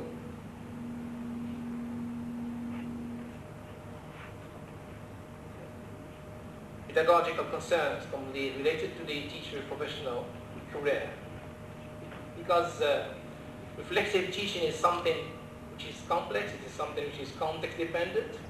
I think every teacher has got a specific way to reflect on himself, to reflect on the whole teaching operation, and it is not something that is applied mechanically or simplistically.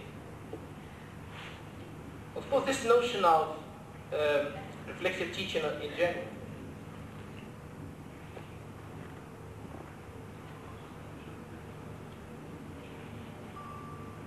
is something that is researched, since the 90s, by our scholar, the scholar Dewey in 1993. It is very old. It is also researched by Calderhead, 1999, Zeichmer, Schoen, and others. Of course, 3 types of reflective teachings have been suggested. I think we have to know them. Here we talk about, first of all, the knowledge of planning.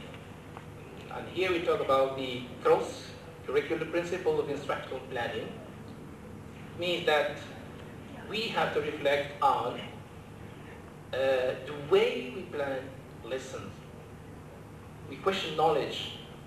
Is it, I would say, useful, practical for students? Otherwise, we have to change our mind about it. We have also to reflect on the method. And here, I think we talk about, we have the, what we call a repertoire of instructional methods that should be implemented and should be changed if they don't work. Another type of reflective teaching, of course, that we talk here in our classrooms is what we call the instructional and classroom management skills. And I really appreciated the idea raised by our Professor concerning empathy. And I really appreciate it because we should make our students, should be sympathetic with them. Why? Because teaching above all is a flexible operation in which the teacher and the student, the learner, should establish a rapport, an emotional rapport, and also rational one. Because when we talk about the teaching operation, there is what we call the heart and the mind. And I believe without the love of the students, of the learners in general, to their teachers, there will be no motivation for learning in general. And without motivation for learning, there will be no positive achievement.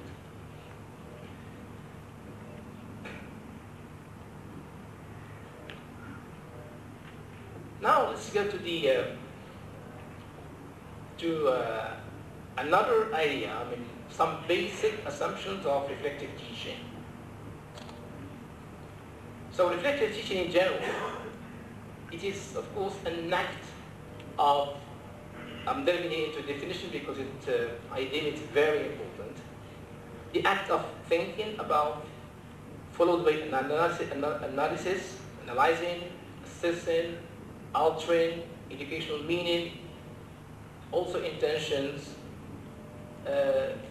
reviewing, if you like, beliefs, decisions, and examining actions, focusing on the process of achieving them. Reflective teaching to me, and I draw on this saying, means understanding ourselves. But do we really know ourselves? I think we have to reflect on that. Reflective teaching means understanding ourselves as well as understanding our students better and making changes in some of the things we took as self-evident. I think we all assume here that we come to the classroom in order to perform a task of teaching, and we intend from, yes, allow me 2 more minutes, please, we come to the classroom and we expect something from our students, that they have to learn to take a large amount of knowledge without question. And then we go to something very important, which is that reflective teaching is something which is in the form of a cycle. And I remember what Stephen Covey, 7 Habits of Highly Effective People, there is one wonderful habit that he calls sharpening the soul. Sharpening the soul, according to Covey, means self-renewal. And without self-renewal for teachers in general, there will be no professional development. But I think we still have more examples to say the best thing to do it for teachers is to to delve into what we call the action research. For a teacher in general, he should give a lot of importance to analyze teaching issues, through what we call the action research. So I think I did not talk about other challenges that I'm waiting for, so I have to give me 1 minute to talk about the challenges.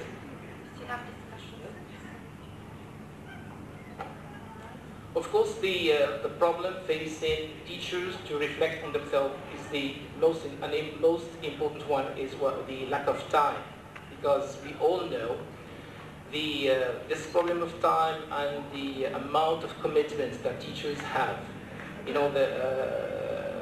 that impede their reflection. So the only way to do it is, of course, through the written reflections, which is useful, of course, to augment or to increase the pedagogic development.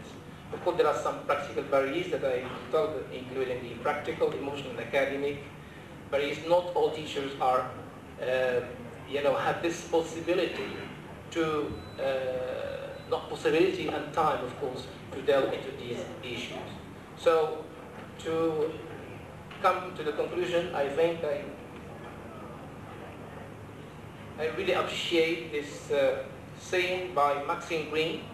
Just to summarize, as a teacher, in his book, Teacher as a Stranger, it summarizes the whole problematic issue of reflective teaching. So teachers today are to initiate young people into an ethical existence.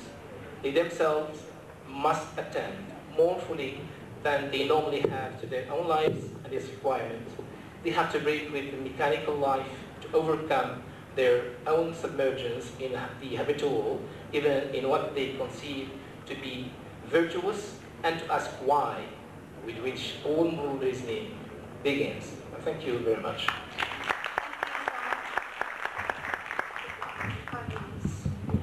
Now we'll open the floor for the Q&A session, and then I will take 5 questions, please. So the first question is addressed to Dr. Abu Abdul Qadir, and the problem of assessment in the university. So studying in the university, we suffered a lot to know the criteria of a good writing. And in the correction, I can say that there is still that the subjective assessment or evaluation is still the most dominant. Okay, so there is no democratic relationship. So the learner should know the criteria. I will give you another issue, and these are 2 cases, and there is a question. So today, a pedagogical coordinator from a higher institute turned to the teacher of teaching in that school business English that he should minimize the marks, and they said to him that a foreign country, I cannot, for ethical reasons, I cannot mention the school or the foreign country, and they said to him that he should minimize the maximum mark is 14.5. What can you say about this in Morocco? And we have another issue, another university that a foreign teacher gave the students the higher marks, and there was some interference to reduce those marks. Thank you. Thank you. Could you be brief? I don't have a question, I don't have a comment. I have kind of acknowledgement or kind of confession to Professor Layashi. I would like to say that all the qualities that you have mentioned, we can see them in here. And then I will start with the first quality, which is being tolerant. I can remember just a little incident in last semester when we were having the exam, and then at the end of the exam, you were talking all the time in your class about the evaluation of the students or the teachers. And then at the end, I went to him and I said, well, I need to, there are some things that I like about your class, and there are others that I don't like. Can I send you an email? And then after sending the email, then I thought that maybe I shouldn't have done this, because I should have maybe waited for my marks to get them before. So as not to have an impact, or maybe you're going to be offended by that, but it was the opposite. I think what I deserved. I would like to add one little thing,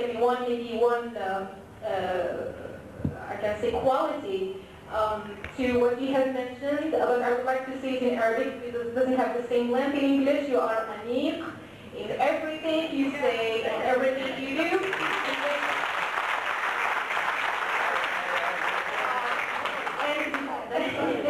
Yeah, that was the first part. All right. And then I would like to say that you are, or you were, you still are a source of inspiration for all of us. Thank you so much.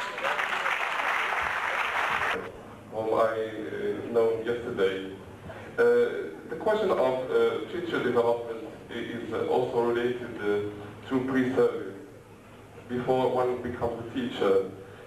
We are doing a great job. You are doing a great job in terms of training future teachers in master's degrees in CPR learners. But there is also the issue of international recognition, because studying is also the door to employability. So what do you think about, because before I ask my question, there are jobs available in China, in years. It's a huge employability niche for our Moroccan students. What do you think, for example, about the question of engaging students into mass accreditation in CELTA, which is the worldwide recognition? Thank you very much. So next, Dr. Kind of 4 questions, 4 of the presenters. Summarize. To 4 of the presenters. I'm just like dropping one. So I'll try to summarize. I'm going to start with the very last one. One of them has to do with, probably I would say like 2 of them have assumptions. The first one has to do with something which I can fix my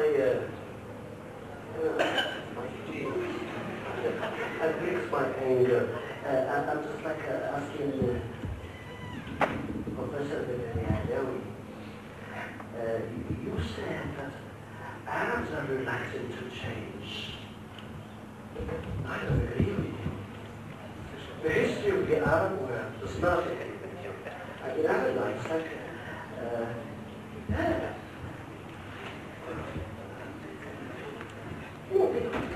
I really don't like to take what is happening in the States. I think just like the fact of having a university is a sign of a change. Because I think that universities all over the world, ever since they were set up so as to be leaders of change. Because without universities, there is no change, I guess. And I think, so probably, I don't know, so it was really another comment and a question. And another question for my second question is to Professor Bensoukes. You talked about building up that CD-ROM. I guess that took you a long time, didn't it? Yeah, it took you a long time. So my curiosity, just like I want to ask you like some kind of like 3 questions. Is like, how long did it take you? When did you start doing it? Is it like before the course, at the end of the course, in the middle of the course? And then what would you do if you get students of the second year saying, oh, we saw this last month?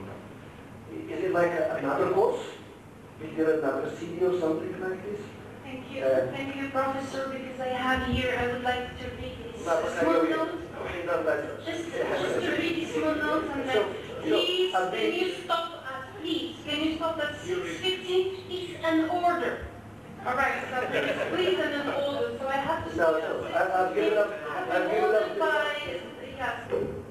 We all claim that reflective teaching depends on what good teaching is. But can you tell us how we can begin this process of reflection? Because we know that the purpose of this reflective teaching is to enhance our awareness and our thoughts as a means of action, as a means of professional development. Thank you. Right, next one. Okay. I would like to thank all the members of the committee for their fruitful and successful presentation that enhance the role of reflective teaching and professional development in the teaching learning process inside the Moroccan classroom. My question is directed mainly to Dr. Awad Qadr Hassan. You have mentioned, sir, that students are not satisfied with the way your instructor teaches them in the classroom, as well as the kind of material is not of paramount importance because they think that it didn't achieve a professional development. Also, the competence of those teachers is not really good inside the classroom and its performance. So my question is, could you please summarize for us what are the major factors that determine the competence, that determine the satisfaction of the students in the teaching learning process inside the Moroccan classroom, as well as international roles. And thank you very much. Thank you so much. I'd like just to a small remark to Ms. Farshi. Ahmad handsome was... I wonder why. You didn't tell me that. Okay, fine, forget it. Well, let's move to, the content of Mr. Yeshi's presentation. I was really impressed, especially by the delivery. I liked it very much. The content was very, very interesting. However, I have got a question. You said in your intervention that a good teacher doesn't have to make his student mimic him or recite what he says. Okay, I will take it from another side. Students never, ever mimic, their teachers. And they never recite, parrot fashion what their teachers tell them, to recite. Hopefully. Because in cognitive psychology and psycholinguistics, it has been established a long time ago that the process of restructuring of knowledge and of information and of language especially is a rule now in cognitive psychology and psycholinguistics. Students, they mentally represent what we give them in their own way. But sometimes, and this is the point, sometimes they do it erroneously. Example, the imperative exists in Moroccan Arabic and English, right? When we leave students to their own devices, they think that there is similarity in function, and they use it indiscriminately in all contexts when they speak English. Don't you think that there is enough space there for teachers to interfere, deliberate intervention, to set things right? Thank you. Thank you so much. Thank you so much for all your questions. I will start with CE Hisham's query about assessment and especially about assessing writing. I think that assessment is an issue in this country. I think that the way we assess is often not consistent with what we claim to teach. And therefore our students are not really don't know what they are going to be tested upon based on ground that even the modules they are not giving in advance to them to determine. So assessing the writing, it can be managed, can be monitored scientifically based on what you want to teach, what you want your students to write in your... So you have the writing assessment and you have to determine what criteria need to be. Now, my question about assessment is that it takes a lot of time. And I think that the teachers really spend a lot of time on this issue, and it's not really very easy to handle.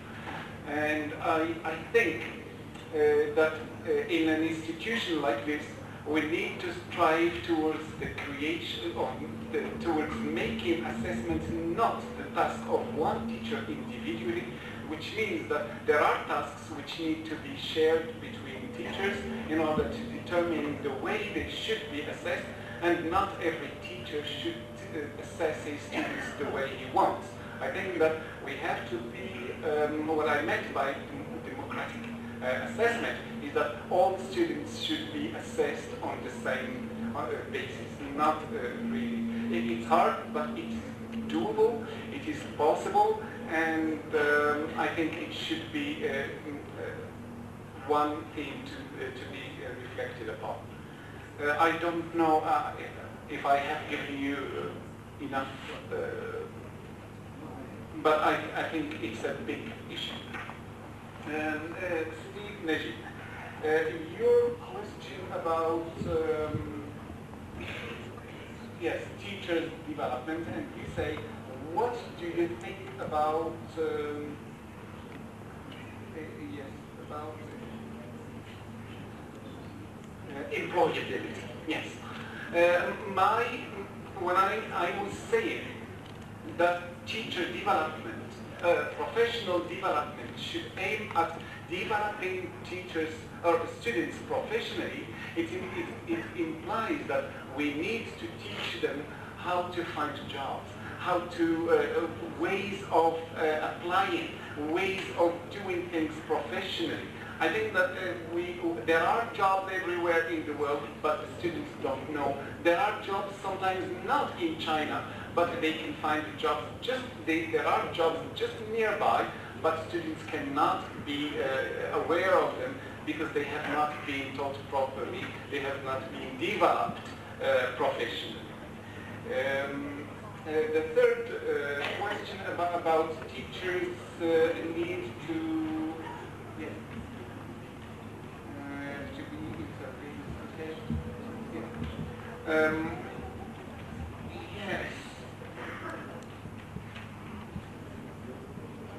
Service in these.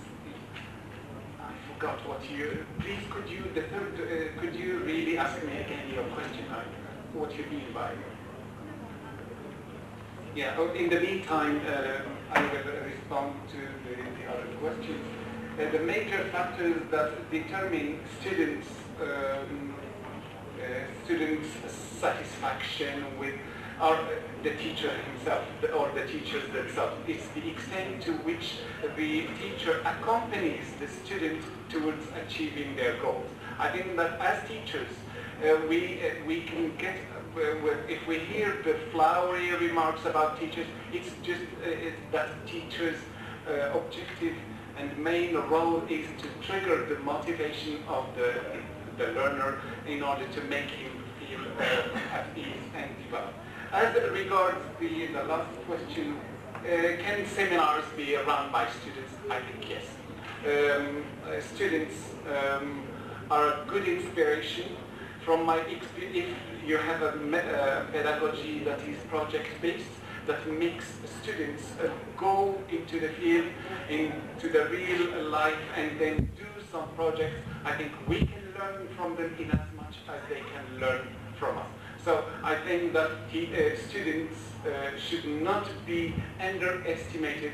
They should be given their due in our educational system. Thank you very much. Okay, so, is it okay? Can you hear me?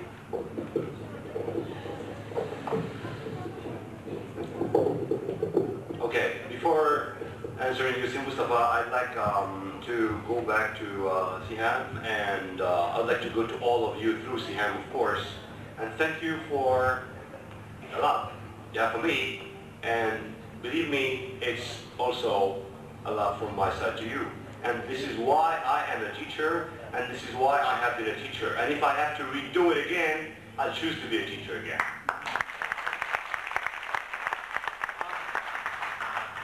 Well, I just want to go and ask you, see, Mustafa, about the first teacher who impressed you.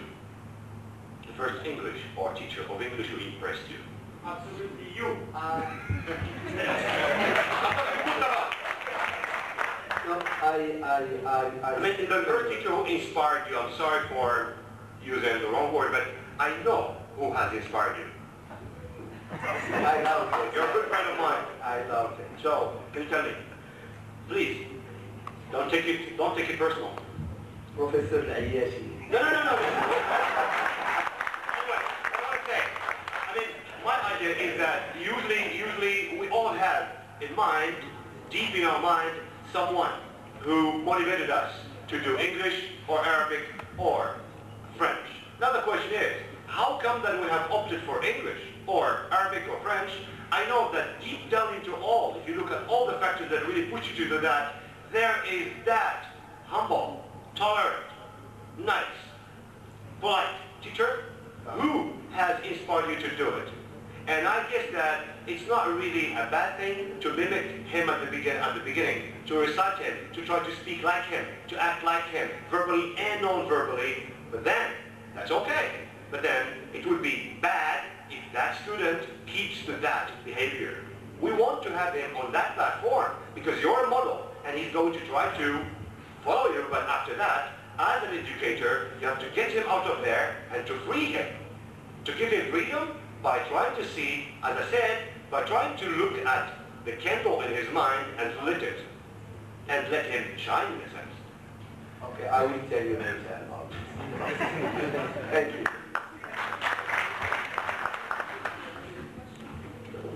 Thank you, Professor Azizi. So I'll be answering the question that was addressed directly to me, and that is by Tawfiq Al-Kinish. The second part, I didn't get it.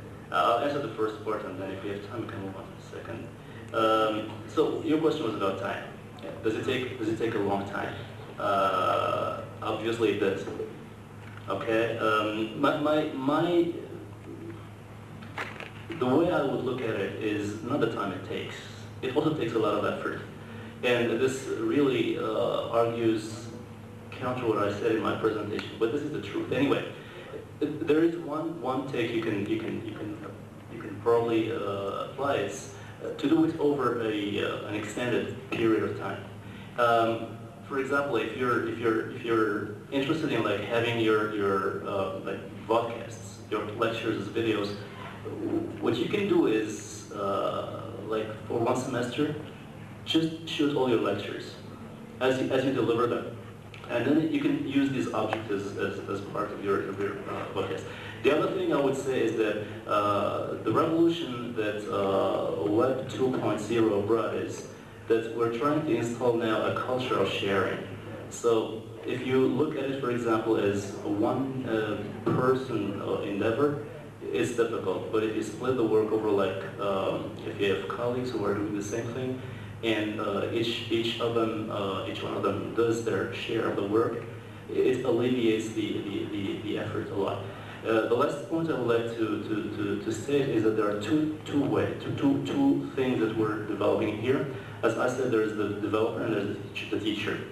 The teacher part is related pretty much to the subject matter expert facet of the teacher, where you really should have a good mastery of whatever it is you're teaching, so that you can develop very good pedagogical materials on that. And I guess that if you have experience in teaching, I've been teaching this phonetics for almost 20 years. So I don't think that I have problems with the content of the course, but it's the delivery which is the problem for my students. So I opted for using that experience in teaching, all the things that I have learned over the years, and then integrate it into a sort of interactive type of thing. By the way, the object can be delivered as a CD-ROM, but it can also be turned into a, you can use them on Moodle, for example. If you have an interface, an LMS interface, you can use these things. You can also post the same things as a website.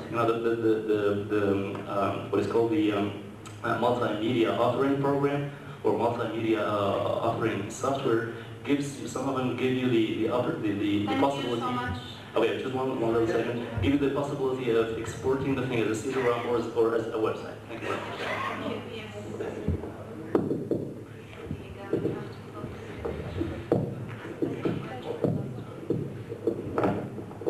Thank you very much.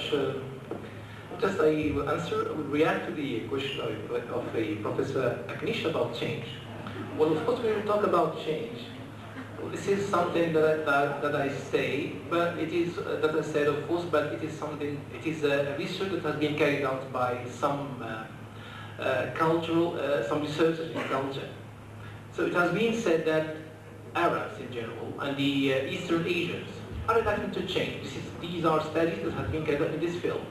And I'll just give you an example from our Moroccan context or the American context.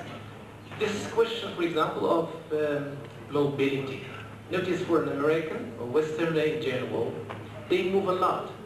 Why? Because they want to change the place, they want to change a lot of things. But just to give the example from the Moroccan context, and I will finish this. I have experience with some colleague teachers when I asked them about their teaching experience. How to describe this teaching experience and say, well, I'm teaching, I'm carrying out this job, doing it in a way that is in routine fashion, and that is okay. Allow me if I said this in Arabic, it will be. Sorry, but we have to close this. Okay, Wonderful. I have another question answer to the... Well, you can answer in the meantime, please, and then we have to close. Maybe I will invite Dr. Harris to come here. Okay, thank you very much. Yes, and I would like to thank you all. Okay, I'm sorry we have been a bit mistaken about my decisions. Yes, thank you all. Thank you all the participants.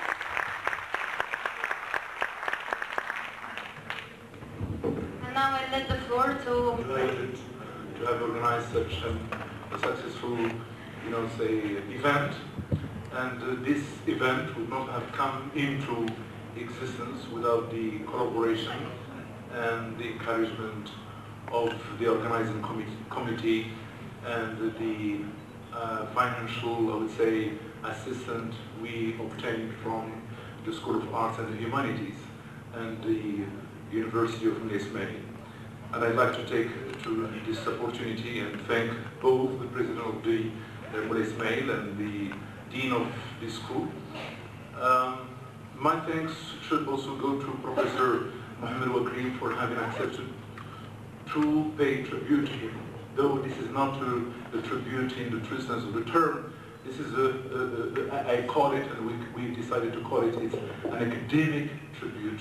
So we just accepted that the conference proceedings will be dedicated to him. Apart from that, and I tried to convince him that we really want to make this conference a great event to pay tribute for what he has taught us, what we have learned from him. But I promised I should not read the contract, because there was a contract between me and myself and him about the organization of this conference. And when somebody, a lot of you talked about inspiration, and I'm going to reveal a secret to you today. In fact, I was inspired by Dr. Professor Wakrim.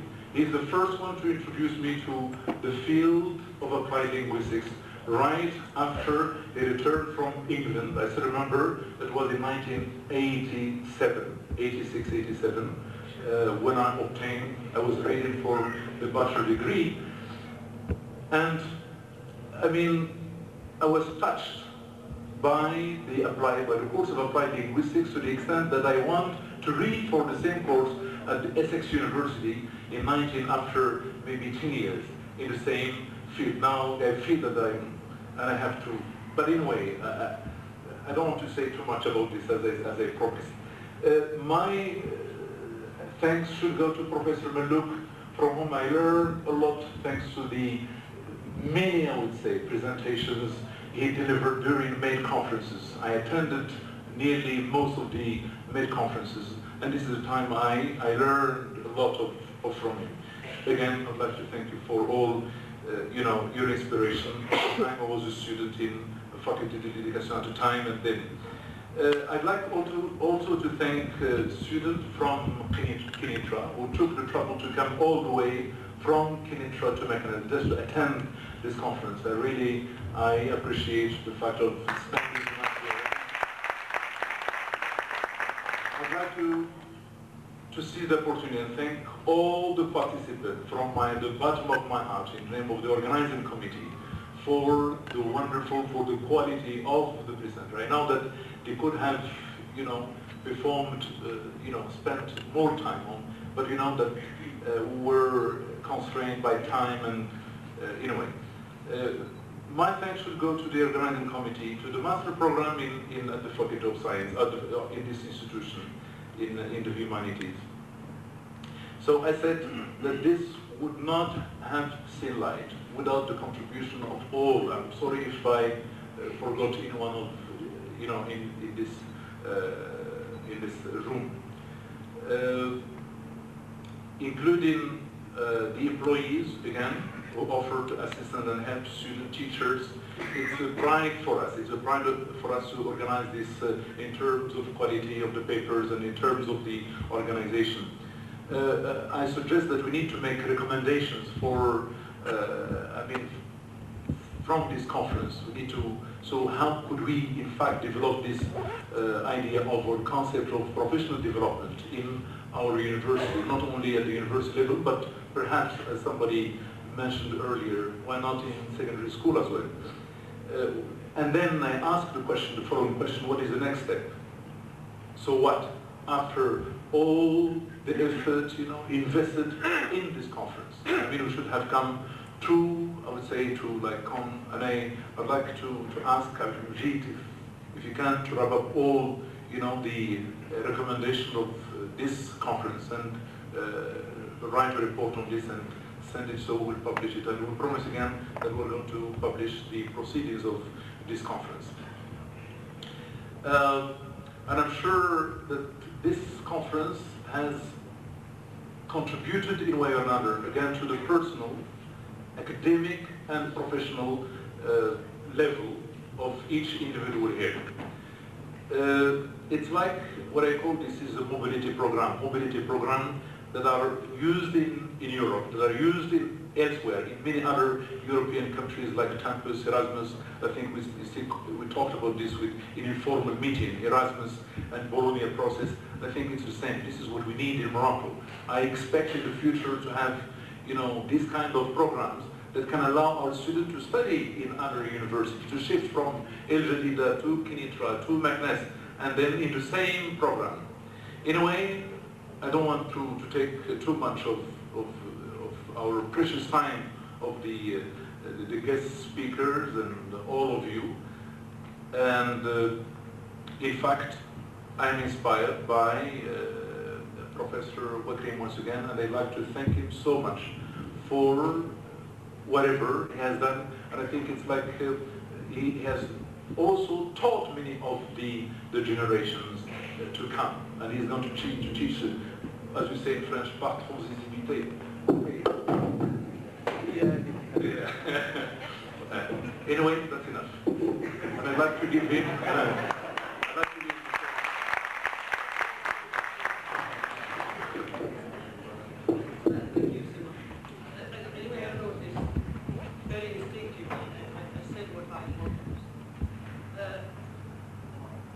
People who know me will know that whenever it happens to me to make speeches, they're very, very, very short indeed.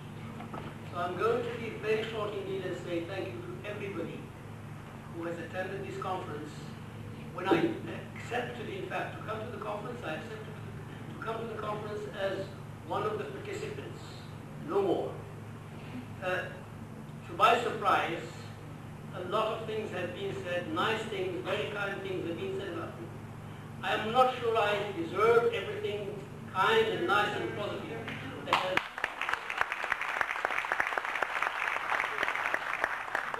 But I learned this during this conference, that people who think that retirement is something that you should dread are wrong. I have already read this. I have been retired now for an hour, 1 hour. Yes, 1 year and a half. What I learned is that when you're a student, unfortunately, you spend most of your time listening to teachers. When you become a teacher, you spend most of your time talking, I hope, to students, not at students. And it seems to me that if you're lucky, and I think I'm lucky, when you start your retiring, you turn back to your initial state and become a listener. And what I try to do during this conference is to be a listener. And I did hear a lot of interesting things that I did not know before, which means that learning is forever. And I do thank you all for this opportunity for me to learn even more than I have learned. Thank you very much.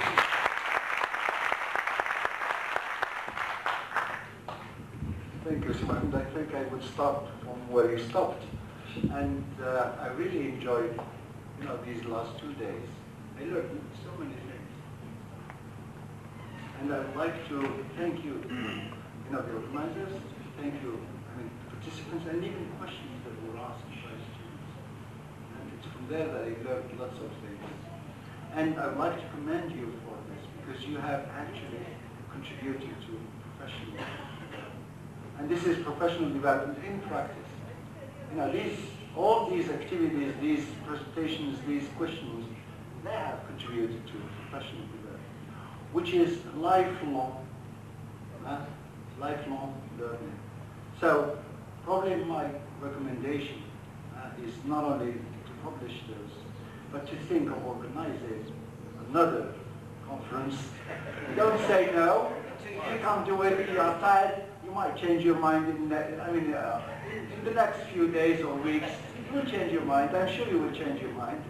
And I will ask the students and your colleagues to press you, or maybe encourage somebody else to take it. I know it takes a lot of effort to organize, but everything went smooth. Everything was really not only the logistics, the food and the plate, but also the presenter. So that is my recommendation, because that's how we ensure continuity and sustainability of research. Siwa mentioned something. He said there is a lot of lack of research. I think we have heard so many examples of research, and probably that will be an incentive for other teachers to carry out research. So please provide them the opportunity to introduce the research that will be initiated, that will continue. And one last word, probably. I've heard so many nice things about me. And when we talk about professional development, in fact, and I said it to one of our colleagues, one of the presenters, we learn from the errors of the others. And unfortunately, we haven't heard bad things, bad quality, not qualities, but bad aspects of university teachers. We are human beings. And we learn from the negative aspects, negative activities, negative actions, negative behavior. You see. And one last word, I think that because at least it rhymes with professional, it goes with professional development. I've heard maybe I don't want especially the young ones to go away with slight confusion in mind. That means when we talk about professional development, teacher development, and pedagogical innovation and pedagogical, I think we must find some sort of clarification between these concepts so that people don't go with this. So don't believe, everything that people say. Adopt what was preached, critical thinking, critical approach, and I wish everybody a nice evening. And hopefully we'll have another nice conference. Thank you.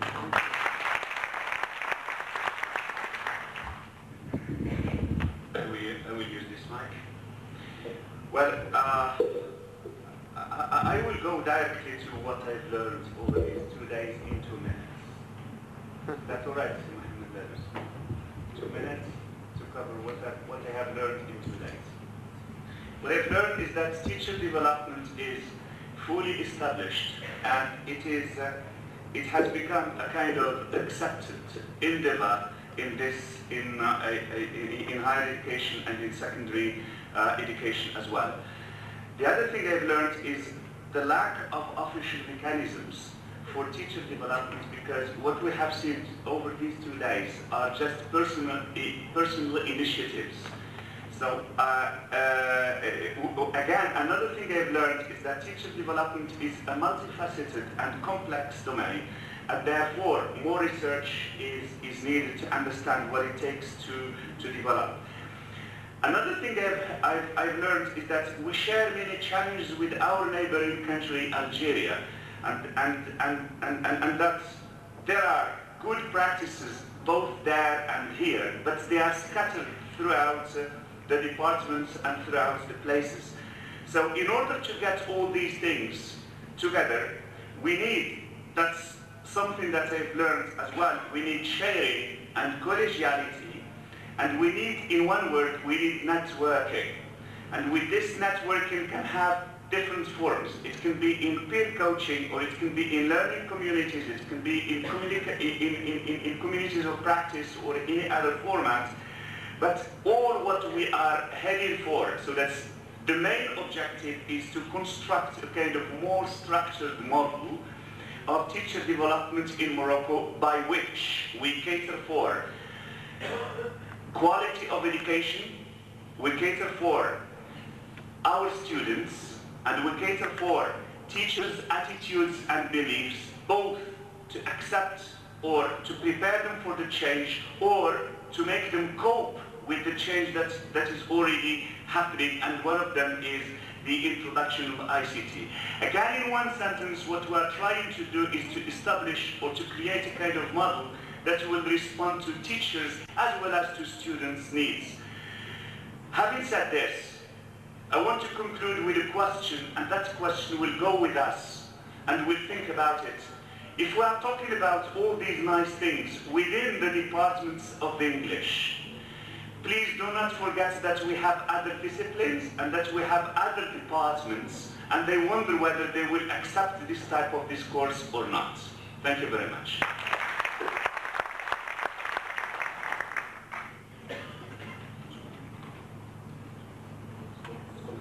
Maybe just, we have been addressing the brains more than anything else. I just want to say two. The first one is, for those who choose, to be teachers, I think one of probably, from my experience, is to put in some passion. If you don't put in any passion, just forget about it. If you don't do something with passion, just forget about it. The other thing is, just my feeling, seeing that some of my ex-students, some of colleagues, or at least the ones that I have contributed to their, let's say, training, I think they can hear me now, it just proves what somebody said a century ago, French philosopher or French educator, Boileau. He said, le maître a réussi quand l'élève le surpasse.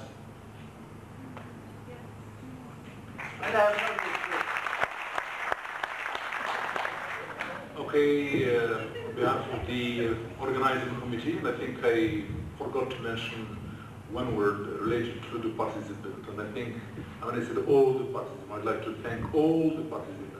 I forgot to specify our Algerian colleagues who took the trouble again to come from Algeria. Okay, Simi Ahmed Bzian and Bouti, Si Bouti, and who said, what is the third one? Si Murad. I'd like to thank you again for your trouble. I'd like you to feel home. Okay, this is your home again. And I'd like to thank, let's call it a day, and thank you so much once again.